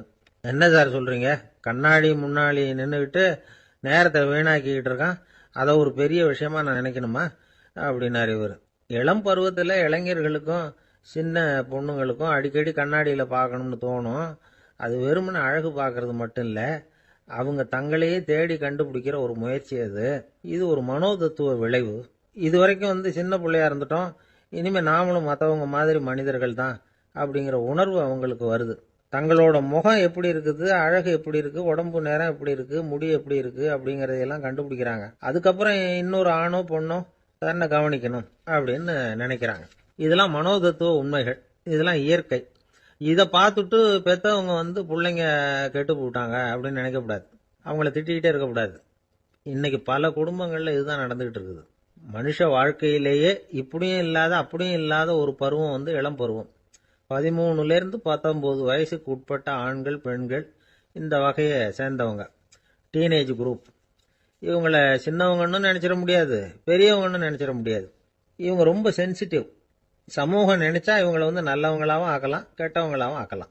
கொஞ்சம் அக்கறை எடுத்துக்கிட்டா பெரிய பெரிய மேதைகளையும் விஞ்ஞானிகளையும் உருவாக்கலாம். ஆனால் நடக்கிறது என்ன தெரியுமா, அநேகமாக இவங்களை யாருமே சரியாக புரிஞ்சுக்கிறது இல்லை, இவங்களை சரியாக நடத்துறதும் இல்லை. இது வரைக்கும் நாம் சொல்கிறத கேட்டுக்கிட்டு இருந்தான், இப்பெல்லாம் அவன் இஷ்டத்துக்கு நடக்க ஆரம்பிச்சுட்டான் அப்படின்னு வருத்தப்படுற பெற்றோர்கள் அதிகம். இது வருத்தப்படுற விஷயம் இல்லை, சந்தோஷப்பட வேண்டிய விஷயம். உங்கள் புள்ள சொந்தமாக யோசிக்க ஆரம்பிக்கிறதும் நடந்துக்க ஆரம்பிக்கிறதும் ஒரு தப்பான விஷயமா? அவன் கடைசி வரைக்கும் உங்கள் பேச்சையே கேட்டுக்கிட்டு இருக்கணுங்கிறது என்ன நியாயம்? இன்னைக்கு இளைஞர்களை பெரியவங்க தப்பா புரிஞ்சுக்கிட்டு தவறா நடத்துறதுனால தான் அவங்களுக்கு வெறுப்பு, எரிச்சல், மனக்கசப்பு எல்லாம் உண்டாகுது. பெத்தவங்க சரியா மதிக்கிறது இல்ல அப்படிங்கிற ஒரே காரணத்தினாலேயே வீணா போகிற பிள்ளைங்க இன்னைக்கு அதிகம். சரி, பெத்தவங்களுக்கு இன்னைக்கு என்னதான் புத்தி சொல்ல வர்றீங்க அப்படின்னு கேக்குறீங்களா? நாம எதையும் சொல்ல வரல. ஆனா அது சம்பந்தமான சில நிபுணர்கள் சொல்லி இருக்கிறத உங்க காதுல போட்டு வைக்கலாம். அது என்னன்னா, பிள்ளைங்க கிட்ட அன்பு செலுத்துங்க. குழந்தையா இருந்தப்போ எவ்வளவு பாசமா இருந்தீங்க, வளர வளர அதை ஏன் குறைச்சிக்கிறீங்க? பெத்தவங்களின் அன்பான வார்த்தைகளுக்கு ஏங்குறவங்க தான் இன்றைய இளைஞர்கள். அவங்க எதை சொன்னாலும் அதை அக்கறையா காது கொடுத்து கேளுங்க, அலட்சியப்படுத்தாதீங்க. அவங்க விரும்புறது உங்ககிட்ட இருந்து ஒரு மதிப்பு, மரியாதை, அங்கீகாரம், இவ்வளவுதான். அவங்க அவங்களாவே முடிவுகள் எடுக்கட்டும், அதுக்கு நீங்க உதவியா இருங்க, அது போதும். மற்றவங்க முன்னாடி, முக்கியமா அவங்க நண்பர்கள் முன்னாடி அவங்கள பத்தி மட்டமா பேசாதீங்க. அவங்க கிட்ட பொய் சொல்லக்கூடாது. நீங்க சொன்னது பொய்ன்னு தெரிஞ்சு போச்சுன்னா உங்க பேர்ல அவங்களுக்கு இருக்கிற மதிப்பு போயிடும், நம்பிக்கை போயிடும். அவங்களுக்கு முன்னாடி நீங்க சண்டை போடக்கூடாது. உங்க பிள்ளைய எப்பவும் இன்னொரு பிள்ளையோட ஒப்பிட்டு பேசுற வேலையே வேணாம். கூட பிறந்த மற்றவங்களோட கூட ஒப்பிடக்கூடாது. இப்படி செஞ்சா அவன் உங்ககிட்டயும் பிரியமா இருக்க மாட்டான், அவங்ககிட்டயும் பிரியமா இருக்க மாட்டான். புள்ள எங்க போறான், என்ன பண்றான் அப்படின்னு எல்லாம் துப்பறிஞ்சிக்கிட்டு இருக்கக்கூடாது. இளைஞர்கள் தனிமையை விரும்புறவங்க. அவங்கள பெட்டியில வச்சு மூடி பாதுகாக்கணும்னு நினைக்கக்கூடாது. அவங்கள எப்படி பாதுகாக்கிறது அப்படிங்கறது அவங்களுக்கே தெரியும். உங்க புள்ள எப்படி நடந்துக்கணும்னு நீங்க எதிர்பார்க்கறீங்களோ அது மாதிரி நீங்க நடந்து காட்டுங்க, அது போதும். ஒரு வீட்டுல அப்பாவும் அம்மாவும் பேசிக்கிட்டு இருக்கிறாங்க. என்னங்க, நம்ம பொண்ணு பெரியவள் ஆயிட்டா, அடிக்கடி கண்ணாடி முன்னாடி போய் நின்றுகிட்டு இருக்கிறா, சீக்கிரமா ஒரு பையனை பார்த்து கல்யாணத்தை முடிக்காம இப்படி மசன்னு கல்லு மாதிரி உட்காந்துருக்கிறீங்களே அப்படின்னு சத்தம் போட்டாங்க. அந்த அம்மா, அவசரப்படாத, பாக்கிறதுக்கு கண்ணுக்கு அழகா லட்சணமா புத்திசாலியா ஒரு பையன் கிடைக்க வேணாமா, அதுதான் பார்த்துக்கிட்டு இருக்கிறேன் அப்படின்னாரு அப்பா. இதுக்கு அந்த அம்மா சொல்றாங்க, எங்க அப்பா இப்படி எல்லாம் நினைச்சுக்கிட்டு இருந்திருந்தா எனக்கு கல்யாணமே ஆயிருக்காது தெரியுமா அப்படின்னாங்களாம். ஒரு சிகை அலங்கார கூடம், ரொம்ப சுறுசுறுப்பா எல்லாரும் வேலை செஞ்சுக்கிட்டு இருக்கிறாங்க. முடிவெட்டிக்க வந்திருக்கிறவங்க நிறைய பேர், எல்லாரும் வரிசையா உட்காந்துருக்கிறாங்க. அந்த சமயத்துல திடீர்னு கதவை திறந்துக்கிட்டு ஒருத்தர் உள்ள வர்றார். அவர் ஒரு பெரிய மனிதர். அவரும் முடிவெட்டிக்கிறதுக்காக தான் உள்ள வந்திருக்கிறார். அவரை பார்த்த உடனே அங்க வரிசையில் உட்காந்துருந்தவங்க எல்லாரும் எழுந்திரிச்சு அவர்கிட்ட வந்துட்டாங்க. அவரை சுத்தி நின்றுட்டாங்க. எப்படி இருக்கிறீங்க, நல்லா இருக்கீங்களா அப்படின்னு விசாரிக்க ஆரம்பிச்சுட்டாங்க. எல்லாம் முடிஞ்சதும் வந்தவர் கேட்டார், வரிசையில கடைசியா இருக்கிறவர் யார் அப்படின்னு கேட்டார். ஏன்னு கேட்டாங்க. நான் அதுக்கு அடுத்தபடியா உட்காரணும், அதுக்காக தான் கேட்கறேன் அப்படின்னார். உடனே அங்க இருந்தவங்க எல்லாம் என்ன சொன்னாங்க தெரியுமா? நீங்க வரிசையில காத்திருக்க கூடாது, நீங்க அரசாங்கத்தின் தலைவர், உங்களுக்கு நேரம் முக்கியம், அதனால நீங்க முன்னாடி போங்க அப்படின்னு சொன்னாங்க. ஆனா அதை அவர் கேட்கல. தோழர்களே, உங்களுடைய கருத்துக்கு ரொம்ப நன்றி. எல்லாரும் வரிசையா தான் வரணும், அதுதான் முறை. வரிசையில வரணுங்கிற நடைமுறையை நானும் பின்பற்ற விரும்புறேன். நாம எல்லாரும் சமமானவர்கள் அப்படின்னார். இப்படி சொல்லிவிட்டு வரிசையில கடைசியா இருந்த ஒரு நாற்காலியில போய் உட்காந்துக்கிட்டார். தன் சட்டை பையில இருந்த ஒரு செய்தித்தாளை எடுத்தார், படிக்க ஆரம்பிச்சிட்டார். ஆனா அங்க இருந்தவங்களால இதை பார்த்துக்கிட்டு சும்மா இருக்க முடியல. ஒருத்தர் எழுந்திருச்சு வந்தார். ஐயா, இப்ப என்னுடைய முறை வந்திருக்குது, நான் தான் போக வேண்டிய முறை. உங்களை இங்க காத்திருக்க வைக்கிறத விட ஒரு 5 ஆண்டுகளுக்கு கூட நான் முடிவெட்டிக்காமே இருந்துட முடியும் அப்படின்னார். அவர் மறுபடியும் சொன்னார், ஐயா, நீங்க வரிசை முறையை தாண்டி போக விருப்பப்படல, சரி, ஆனா என்னுடைய முறையை மாத்தி கொடுக்கறதுக்கு எனக்கு முழு உரிமை இருக்குது. இதுக்கு பதிலா உங்களுடைய கடைசி இடத்தை நான் எடுத்துக்கிறேன், இதை நீங்க மறுக்க முடியாதுன்னார். அங்க இருந்த மற்றவங்களும் இதை ஒரு மனசா வற்புறுத்த ஆரம்பிச்சுட்டாங்க. அந்த பெரிய மனிதர் பார்த்தார், சரின்னு கடைசியா ஒத்துக்கிட்டார். அவர் யார் தெரியுமா? அவர் தான் மாவீரர் லெனின். ரஷ்யாவில் கிரெம்ளின் சிகை அலங்கார கூடத்துல தான் இது நடந்தது. எல்லாரும் இந்நாட்டு மன்னர்கள்னு வாயளவுல பேசுறதுல என்ன பிரயோஜனம்? நாம எல்லாரும் சமம்ங்கிறத நடைமுறையில கடைபிடிச்சு காட்டினவங்க கொஞ்சம் பேர் தான். அவங்கள ஒருத்தர் தான் லெனின். வரிசையில நின்று வர்றதுங்கிறது ஒரு சிறந்த பண்பு, உயர்ந்த பண்பு. இன்னைக்கு பல இடங்கள்ல அது நமக்கு தேவைப்படுது. ஒரு ரேஷன் கடைவாசல், கடை திறக்கிறதுக்கு முன்னாடியே எல்லாரும் வரிசையில நின்றுட்டாங்க. கடைசியா வந்த ஒருத்தர் கியூல முன்னாடி போறதுக்கு முயற்சி பண்றார். ஏற்கனவே நின்றுட்டு இருக்கிறவங்க அவரை முன்னாடி போறதுக்கு விட மாட்டேங்கிறாங்க. கடைசியா போய் நில்லையா அப்படின்னு எல்லாரும் கத்துறாங்க. அது அவர் காதுல வாங்கல. முண்டி அடிச்சுக்கிட்டு முன்னாடி போறதுக்கே முயற்சி பண்ணிட்டு இருக்கிறார். எல்லாரும் சேர்ந்து அவரை வலுக்கட்டாயமா இழுத்து கொண்டாந்து பின்னாடி கொண்டு போய் நிறுத்திவிட்டாங்க. நிறுத்திவிட்டு சொன்னாங்க, இதை பாருப்பா, நாங்க இருக்கிற வரைக்கும் நீங்க முன்னாடி போய் எதையும் வாங்க முடியாது, தெரிஞ்சுக்கோ அப்படின்னாங்க. இப்போ அந்த ஆளு சொன்னாராம், நான் இங்க பின்னாடி நிக்கிற வரைக்கும் நீங்களும் எதுவும் வாங்க முடியாது அப்படின்னாராம். ஏன்னு கேட்டிருக்கிறாங்க. நான் தான் அந்த கடையை திறக்க வேண்டிய ஆள் அப்படின்னா.